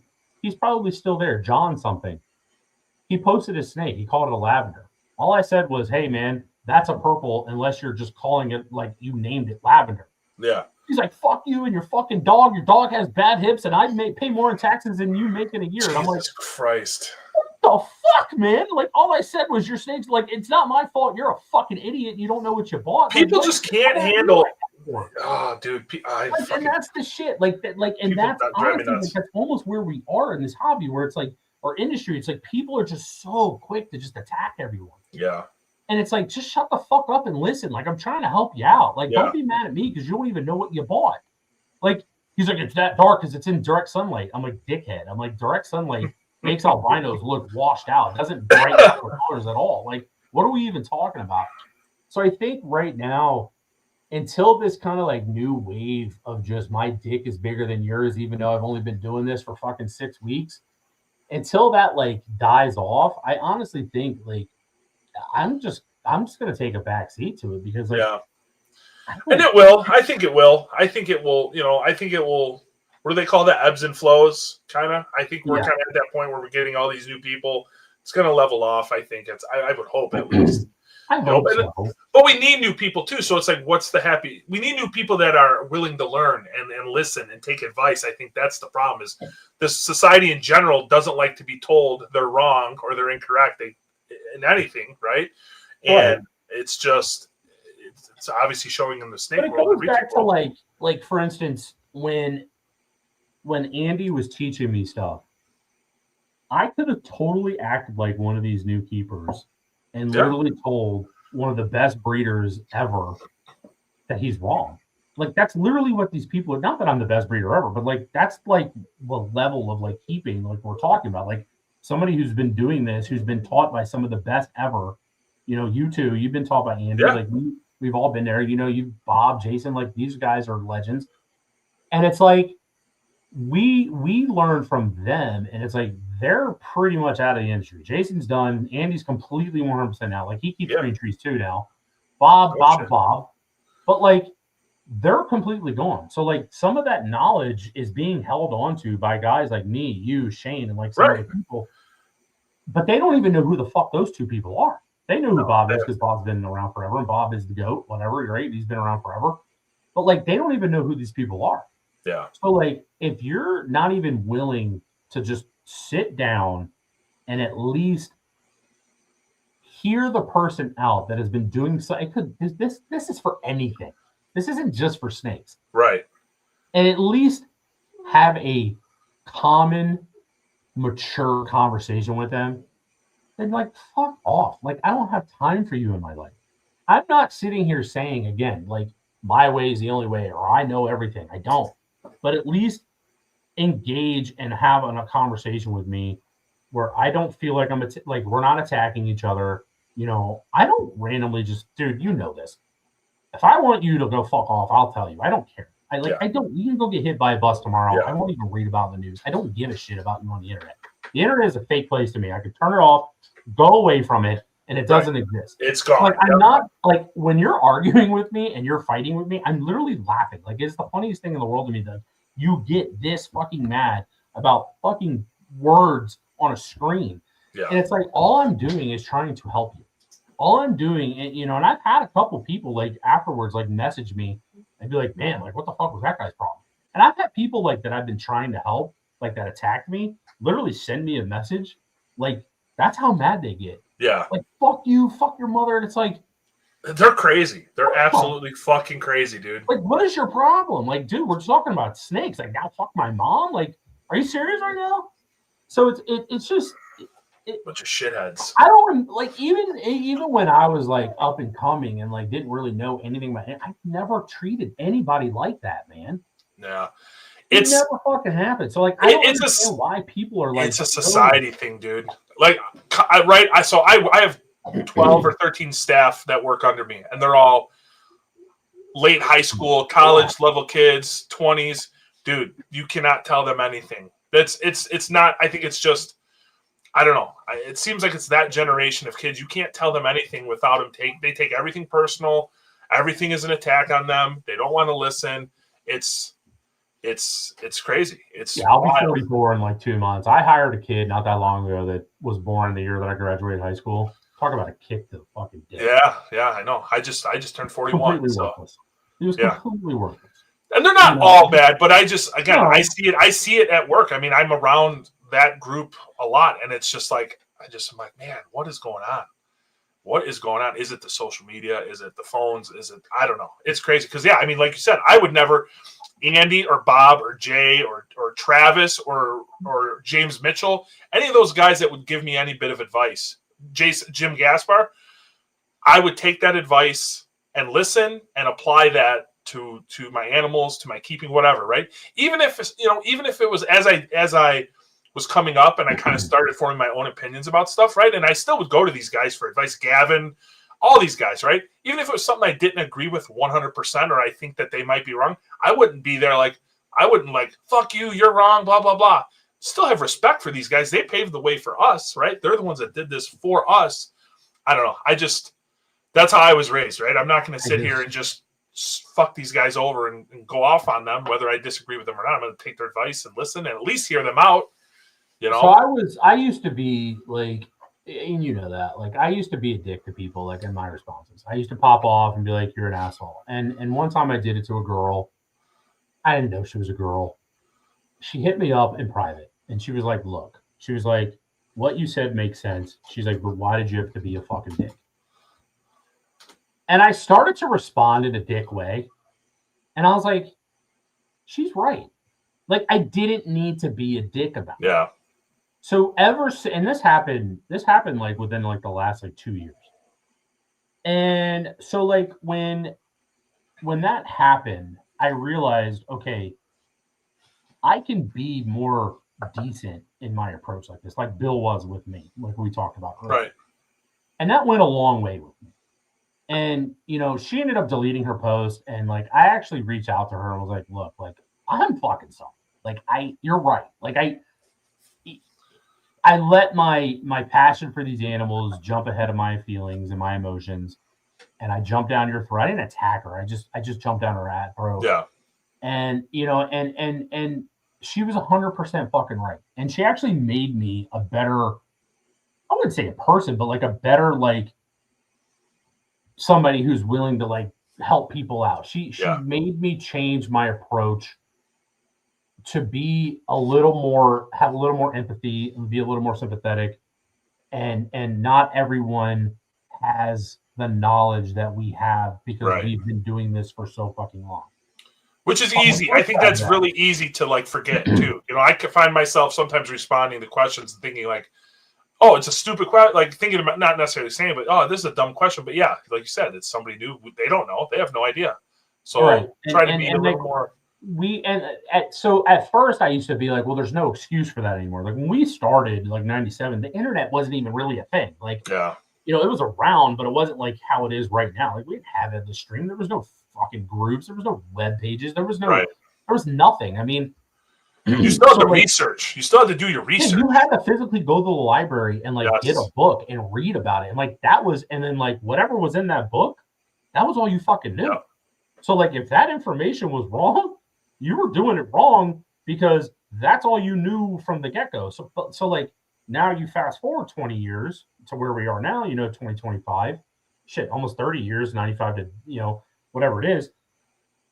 Part of me was like, well, there's no excuse now to keep the wrong way. There's, if you didn't do the research, like there's so much research between Facebook, the internet, like, YouTube and things like that. Like you could search through and go through the bullshit and see like, okay, this guy's doing it this way, this guy's doing it this way, this guy's doing it this way, and go, okay, well, I don't like the way he's necessarily doing it. I like the way he's doing it. Maybe I can implement that.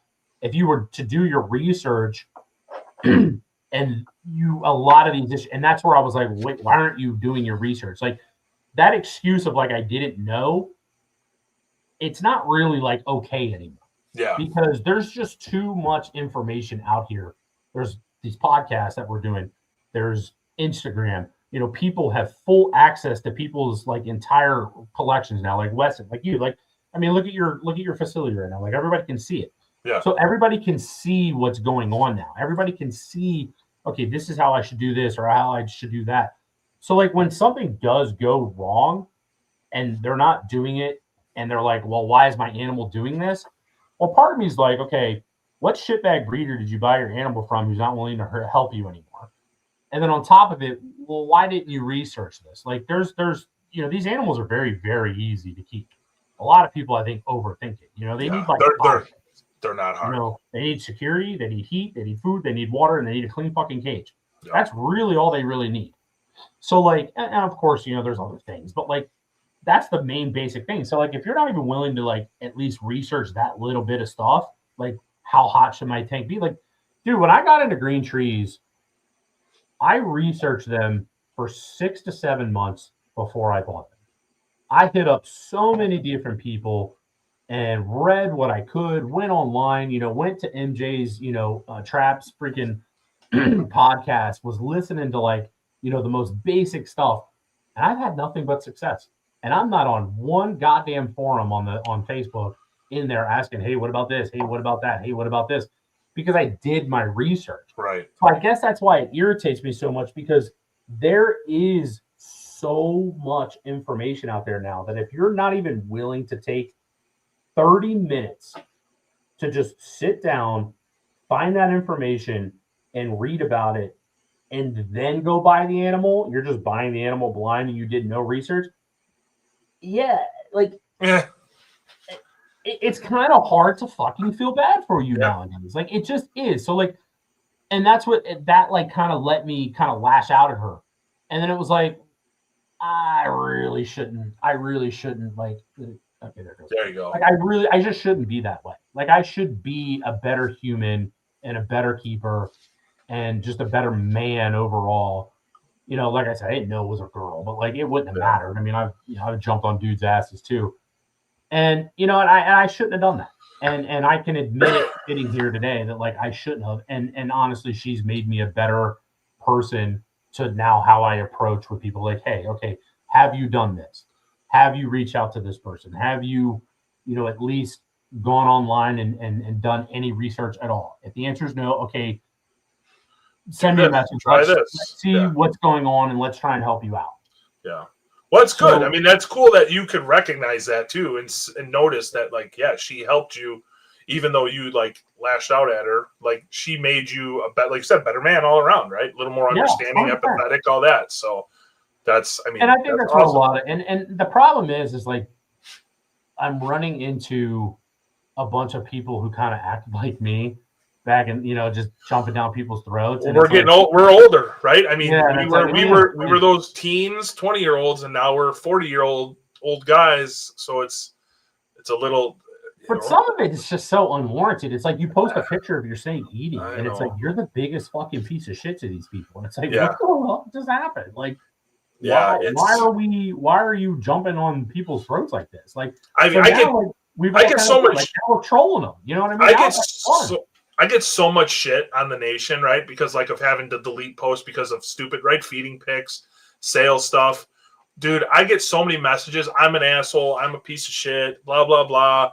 You're doing this. Why aren't you doing this? And it's like, look, the nation has so much history. I don't want to lose it for something stupid, right? I don't want to lose the nation with all the thousands upon thousands of posts and history and this and that because someone posted a feeding pic. And it's like, again, I have to go. There's so many, right, that we delete that can't sit there and message everybody and tell you what you did wrong. That's something like they need to read in the. I got 27,000 people on there. Yeah. Right. It's like, I don't know. It's when are you gonna start allowing bite pics? Dude. I wish why you guys are admins? What's the problem? Well, again, I don't know. Is somebody going to report and get the page on? That's where I get nervous, right? Like I personally have no idea. I mean, I have a whole folder of bite pics in my phone, and people that talk to me about, hey, here you go. This is what you need to look at. This is the potential for these animals, but I get nervous about putting it on the nation. I don't want to risk losing the page. That's my biggest thing. What it is? Yeah, that's my personal thing. I have no problem. I think people should see the bite pics. I think it would be awesome. I also have no problem with feeding pics personally. It comes down to I don't want to lose the page. Whatever we all know how they eat, but like bite pic. I mean, it's different. Like if you're feeding like an 18-foot, like a fucking half. Well, like remember, like Shane when we fed the cow the fucking or the big cow retic the deer head. Like that's awesome. Like or like even the people. Like when I fed Sunshine like a 21-pound goat. A lot of that shit is, it's not, I think it was Rodney or whoever was freaking out about how we're trying to protect or like not show people the realities of retics and this and that. That's not it at all. I just don't want to lose the page because it literally takes one person to report it. They're going to probably pull it. I mean, it's going to happen. Have you gotten any warnings?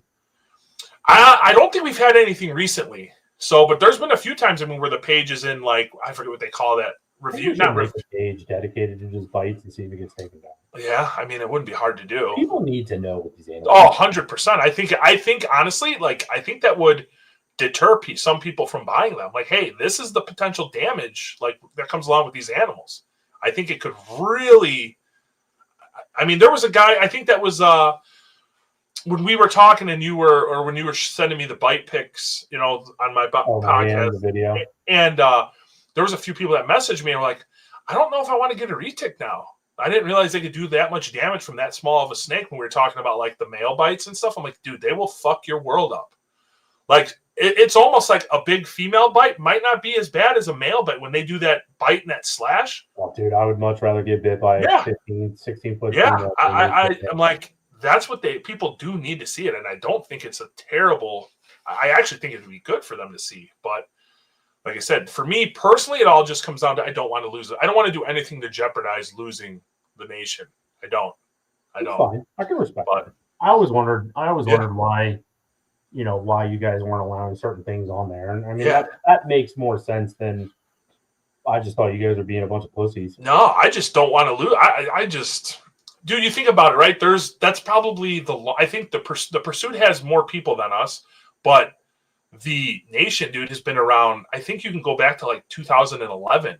There's not another retic page. I don't think that's even close to the history. So. I think the nation was one of the first ones out there. It was, as far as I remember, but like I think the only other all on the Retic Nation forum page, the website. Yeah, there was that Indo page too. It was like RLI or whatever, the Retic Lovers Indonesia page, and that was huge. There was a ton on there, and that page got removed for something. I don't know what, but that page was gone, and there were so many cool posts and pictures and stuff on that. And it's like they were probably doing live feedings and like who knows? But it's the live feedings. It's like I mean, like you said, the feeding stuff's whatever. I personally, like, if we didn't have to worry about Facebook taking shit down, I wouldn't give a shit about feeding pics. I really don't care either way. Like you said, we know what we know what it looks like, but I'm also like, you're on a snake page. It is what it is, right? I don't personally care, but I don't know. The feeding thing is weird to me because like you join other forums, like nobody's posting a picture of a dog eating it. Yeah. I mean, I guess that's true. We all know how they eat. Yeah. Yeah, Jason, the male slash. It's fucking terrible. It's not common knowledge. And people, you know, like Jonathan, I mean, he got hit in the arm. It really looked like somebody hit him with a machete. Didn't he get hit? Or who was it someone got a real bad one in the foot? Was that Jonathan as well? Or was somebody... Fuck, who was that? I know. I remember what you're talking about. Somebody was like working in their room with like in like sandals or barefoot, and the male grabbed. It was I think it was a breeding bite in the foot and fucked their foot all up real bad. Yeah, I mean, Jason Gasper got basically degloved. That was a rough one. I got smashed. I mean, yeah. There you go. Yeah, yours was gnarly. I remember you sending those pictures in the group chat when it was happening in the hospital, and you could see the blood just. Spurting out, man. I was like, holy fuck, that was a gnarly one. That was weird because like you learn a lot like when you're broken in half, or well, I say broken in half because when I got hurt. Yeah. Like so your artery comes up, right? And then it splits. And then one runs on the palm, and then the other one runs, the secondary one runs on here. And then obviously the vessels and the capillaries, you know, that's how you keep the animal on. So when the snake hit me, you see that knot right there? Yep. So that's where the artery was, and that is like hard as a rock, I guess. Yeah. They burnt it. So like I went in thinking I was just gonna get stitches, and so I'll tell us. It's kind of a funny story. So I get hit, and I'm immediately, you know, moving like this. I'm like, all right, I'm good. But like I could feel the blood just pouring down my fucking hand. So like you were talking about this on your live the other day. So I'll tell the story here. And I mean, I knew I was fucked, but like I didn't know to like what extent. So when I was looking at my hand and I'm peeling, like I could peel it back. I could see the bone and because there's nothing here. So like I could see the bone and the tendon like right here, like all this. And then here, this look, I mean, you can Let me see if I can. I might even be able to zoom in. Hold on. Let's see if I can zoom in. Oh, no. Hold on. So like maybe. that looks like fucking hamburger, right? So like that right there is just that's one row on the top of the mouth. That wasn't so the snake bit me like this, and then it tried to grab. So the teeth outside, you have the two in the middle, and you have the bottom row in the bottom. So when it bit down, it only got me with like the side of its mouth and then the side here like this. So when it bit like this. There's no fucking meat. Yeah, it's just gonna slice you right so open. When it grabbed, it tried. It obviously tried to get, and I started to go with it. It's 150 times 1,000 faster than me, so I couldn't move fast enough with it. It just ripped right out. So when that happened, I instantly felt the blood. It was instantaneous. So I ended up closing the cage.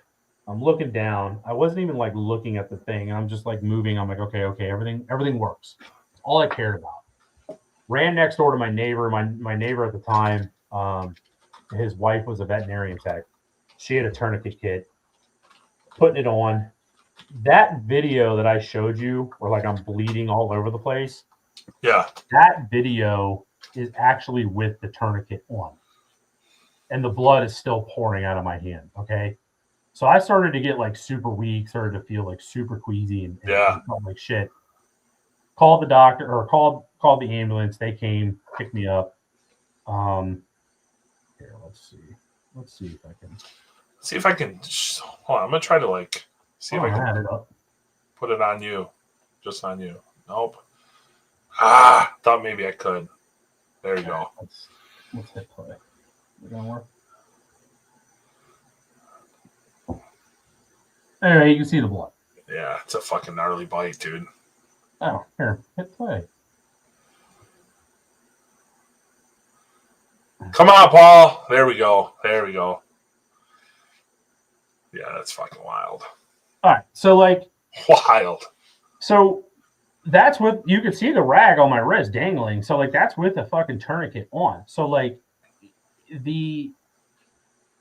so I'm sitting there and I'm like, oh fuck, like this sucks. And this was like 2 days before I was supposed to come to Tinley, like 3 days before I was supposed to come to Tinley. I was like going through cleaning cages, making sure everybody was fed. So like I'm like, fuck. So I go to the hospital and I'm thinking I'm just gonna get stitches and go home. Nope.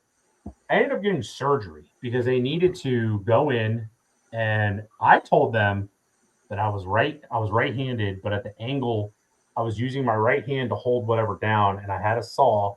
The saw kicked back, jumped, and landed on my hand. Now, the reason why they took me to the hospital that I went to was because that hospital was known for hand surgeons. So this is a fucking hand surgeon. Went to medical school, went to specialized hand surgery school to like become a hand surgeon. He's looking at this cut and he agrees I hit it with a saw. He has no idea that a fucking animal did this to me. This is a doctor, a PhD fucking D with a medical degree, and thinks that an animal bite was a saw. Imagine that being your fucking face. Yeah. Anyway, so like, look, we got to get this bleeding under control. We're going to have to go in. We're going to have to open up your hand. We're going to have to cauterize the artery. The artery, this is when you learn that they split, blah, blah, blah, blah. Like, all right, whatever. I have a very bad fight or flight in anesthesia. So like when I wake up, I want to fight. I don't want to flight. I told the nurse this. I was like 31 when this happened, 31, 32. So I told the anesthesiologist that like I have this because I've had surgery. I've had multiple surgeries, football and everything else. And every time I've woken up, I've tried to fight the doctors. So I wake up and I start swinging on them. And I rip everything out of my hand. Stitches. They had to like tackle me. And this is the doctor's story, by the way, which the reason why we got into this. So they had to like redo the surgery. I woke up in the hospital like soft, like handcuffed to the fucking bed. No I'm shit. going like this. And like at first, I didn't understand what was happening because first of all, I didn't even know I was going for surgery. It happened like that. Like they put me under and like they put me like in this, like they call it like a haze. And my brother said I like turned and I looked back at him and I was like, I waved at him like goodbye and they like wheeled me away. So I wake up the next morning. I had no idea that I was That's out crazy, for dude. 11 hours. I had no idea like any of this fucking happened. So the security comes in with a nurse, and I'm like, fucking, like, I'm getting mad, but I'm like, I have to calm down because if I don't calm down, they're not going to uncuff me from the bed. They think I'm still like in fight mode. So I'm like laying there, and I'm like, look, I told the lady like this was going to happen. Please just let me go. I understand. Like, I'm coherent. I know what's going on. I'm not going to swing on you. They came in and let me off. Fast forward like 4 hours later, the doctor comes in and he's got the fucking tooth in like one of those little glass bottles. I guess the snake left the tooth in me. Oh man. And he's like, what really happened to you? And I was like, what do you mean? He's like, look, he's like, I don't think a saw did that to you. He's dangling. He's like jiggling around, like, yeah. He literally fucking pulls it out of his like his pocket right here, and he goes, "What is this?" And I was like, "I don't know where you got it from."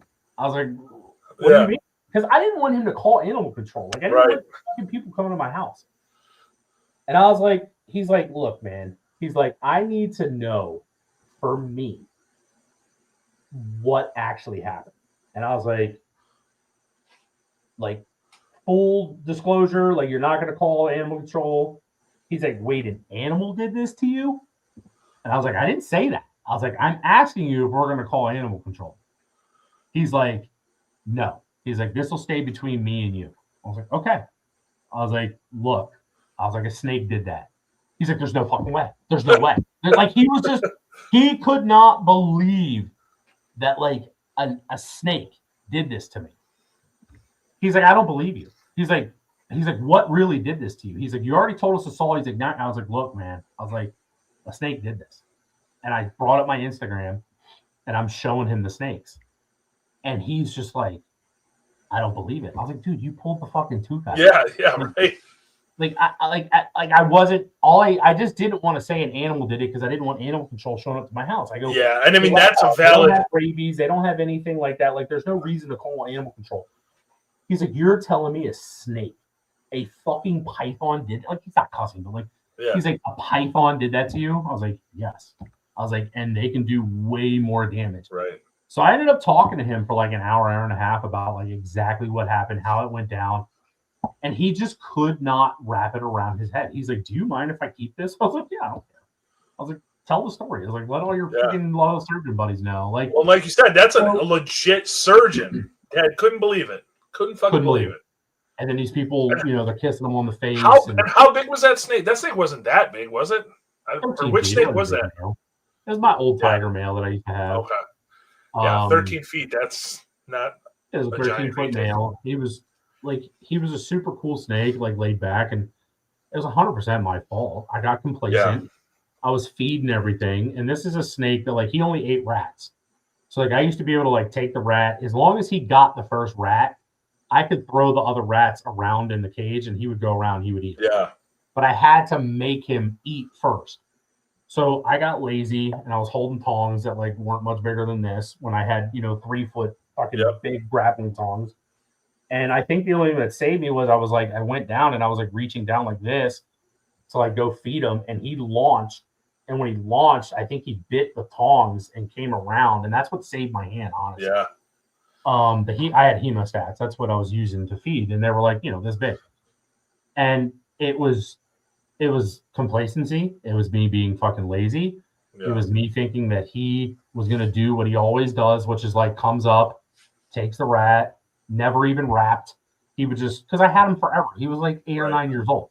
So like he would just take the rat, he would go down in his cage, and he would literally just start eating it. Like he wouldn't wrap it, he wouldn't do anything with it.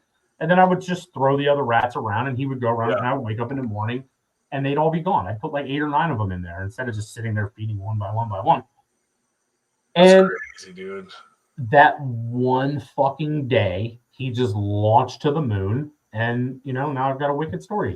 And well, now, like you said, though, too, and that's where it's like, that's where you get like these people that put these things by their faces, like let their kids handle them, like just wild to me, just wild. It's, I don't know, man. I couldn't. You're gonna take risks, right, with any animal, especially these big giant steaks, but. Like I treat my males a lot differently than I treat my females. I don't know if you do the same, but I definitely I handle my males. Well, I guess that's true. Like I have quite a few males now, but I mean they get handled a lot differently than the females do. I'm definitely a lot more on edge with the males. And I don't have any real massive males. 9-10 foot probably are the biggest I got, but I mean the damage that they can do, man, is it's scary. It's very scary. An 8 foot and up male retic can ruin your life. My worst bite, I had a tiger that bit me in my thigh, like literally on my thigh when I was a kid. It was my first retic. She was probably 15 foot at the time, and she didn't eat a rabbit, and I had her vision cage on a table that was like waist high.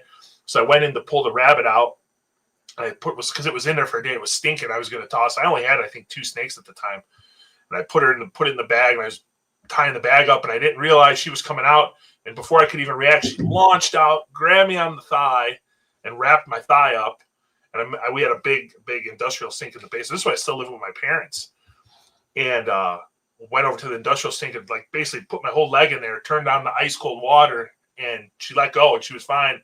I had to get like 4 stitches. It wasn't even that bad of a bite. I couldn't move, like I couldn't even jerk away. Right, it happened so fast. She wrapped me up. I think if I would have ripped away, it would have obviously been way worse. But yeah, I got bit on that, and then I had a jamp fucking bite me on the other thigh. My big Gaspar jamp grabbed me once. That sucked. But yeah, getting bit's never fun. I mean, that's No, it sucks. It sucks. I hate it. Like when I deal with bitch face, like I spend a lot of money on those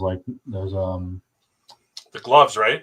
Yeah, those gloves for the venomous keepers wear. Yeah. They're not 100%, puncture proof, but they work. I mean, you still feel the pressure, but like, who wants? But if it saves your hand, dude, like that's a life. I mean, that's life. It could be a life-changing, life-altering bite. It could disable you. Yeah, literally. I mean, it's not like sever your tendons and your ligaments so fucking fast. Yeah. What do you do when you can't move your thumb? You're fucked. Yeah. What if you work with your hands and you get nailed like that? You're screwed. You are screwed. I mean, you're screwed. You're screwed. I mean, when I got bit, dude, my hands. You saw my hand at 10. Yes. It looked like I got fucking stung by 45 bees. Like, I mean, it was like 3 times the size it normally is. I couldn't make a fist. I think I could only go and that's my right hand. Yeah. I was screwed. I couldn't do it. I couldn't wipe my own ass hardly. Yeah. So it was like one of those things that and that wasn't even like a full blown bite. That was like a graze from the side of its mouth. You know what I mean? Like you said, and you brought up Jason's. Dude, Jason's bite was horrific. He came to Tinley. He came to Tinley after he got bit. I don't know if it was after 1 or 2 of his surgeries, man. And his hand was like, dude, I couldn't. It was so bad. I'm like, you might be better off losing your hand. Like it was. I did not think he'd be able to use that hand again. It was so bad. I think it was like 3 or 4. Ended up being like. I mean, the story. I remember he jerked away, and I just remember him saying the blood. Like, I mean, it looked like a murder scene in his house. The blood just everywhere. Like, yeah, that was like that was his big lavender male that did that. The one I thought it was the platinum tiger het genetic stripe that did that. No, it was his big lavender male that had like that bulldog, that pit bull fucking head on it. Yeah, I remember those snakes from when Jim was around, and he had those lavenders. So they were big. Yeah, they were big. The male was huge. The male was like for some reason I thought it was that platypus. But yeah, that's a big ass retic though. But yeah, I mean, yeah, he had it in a water tub, and he reached down to go pick it up, and it just turned around and nailed him. Yeah, again, and that's the thing. Like, we get complacent, and like Jason's not. He's a son. Like he knows what he was doing. He was raised around those snakes. He was literally raised around big retics. We all get complacent, and we all make a mistake. And sometimes it doesn't cost. A lot of times it doesn't cost you anything. It's just that one time, can literally cause major issues for you. Yeah, it's and bad. A lot of people just don't respect the power of these animals. Yeah. They just don't. I And agree, hopefully they will. Hopefully they will. Hell yeah. So, well, what do you think, dude? I didn't realize we've been on for 2.5 hours, dude. no. Yeah, we'll have to. Yeah, dude. I mean, I kind of figured it was gonna just kind of flow. So we'll have to do it again for sure. Yeah, man, I think I can have up to 6 on here. I think we should try to hit it'd be cool if we get me, you, Shane. I don't know, maybe, dude, if we could get Mark on here, dude, that'd be awesome. So Mark's a nurse. I could talk to him. I mean, we can get Weston on here. That'd be cool. Just get a group of us on, man. It would be fun to just bullshit. Oh, fuck yeah. The stories and the memories we can come up with would be a lot of fun. Yeah, we might have to do that for sure. So right, cool, buddy. Well, we're gonna call it. I'm gonna me on, man. I appreciate it. I keep doing this because this is I like it. Trying, man. I'm trying to, like I said, I'm trying to nationwise, I'm trying to change some things. That's why, trying to, I guess, get away from the old in a way, try to rebrand it almost in a way, and just try to do a little more the daily engagement stuff, and just trying. I don't want to lose it, and I know a lot of people have negative thoughts on the image. If we lost the nation, that would be a major blow to the industry. It would. It would. Yes, there's other pages on that are very successful. The Pursuit is a great page. Next Gen is actually becoming one of my favorite pages too. Yeah. There's just a lot of, but the amount of old information and older breedings and lineages that's on the nation. All the history. Yeah, history. That would be that. I mean, I only have 23,000 followers on Instagram. Yeah, and I verified myself because, I think Megyn Kelly had 60,000. She lost her entire page. Yeah, you can't ever get that shit back. And I've had my Instagram for 13 or 14 years now. There's thousands of pictures. I have all my breedings on there, all my lineages. People, even Sean McMillan, I just bought a snake back from him. He came back to me the other day because he bought a lavender GC from me. He's like, hey man, what was this breeding? I literally showed him his snake in the egg. So, that's awesome. Right. So you can't really put a dollar amount. I've lost my phone 100 times. I've lost, you know what I mean? So it's that information is only really in one spot. Yeah. And my mouth has gotten me multiple bans on Instagram on my other account. So that page, I kind of keep to my page and nothing else. If I lost that information and all the that'd be a big kick in the dick to start over. Devastating. So I verified it and it's locked it in and awesome. So it's really nice. Weston posted Diamond the other day. I literally posted her with her head sitting in the egg. Yeah. With one of the main arteries going across her face. That's cool. A lot of people don't have that. You know what I mean? No, not at all. It's just really cool to be able to go back and look at that. And that's really dude, I hate spending the $12 a month on the fucking blue stupid check mark. I didn't do it to feel cool. I did it because I didn't want to lose my information. Yeah, secure all your stuff. Sorry, man, but I love you to death. I appreciate you having me on. We'll talk. Yeah, buddy. I'll hit you up tomorrow. We can figure out about getting that female out to you. So I'll hit you up tomorrow. Don't send it this week. I'm going to Key West on a fishing. Oh, all right. That works. Cool. I was gonna say I kind of wanted to feed her, but feed her up here, whatever. And I'll take her next week or 2 weeks. Yeah, we'll talk when you get back. All right, buddy. Thanks for coming on. I appreciate it. All right, man. I appreciate you. All right, buddy. See ya. Awesome. That was a great episode, man. Paul's a good dude. So did not realize we were on for 2.5 hours. So we'll have to get him back on. I'm beat too. So I'm going to end it. Appreciate everybody for sticking around and like, share, subscribe, and let me know who would you guys like to see me have on next, or what do you guys want to see next? And let's try to get another good one. We had 30 people in here, so that was badass. So appreciate all the support, guys, and we'll chat soon. Later.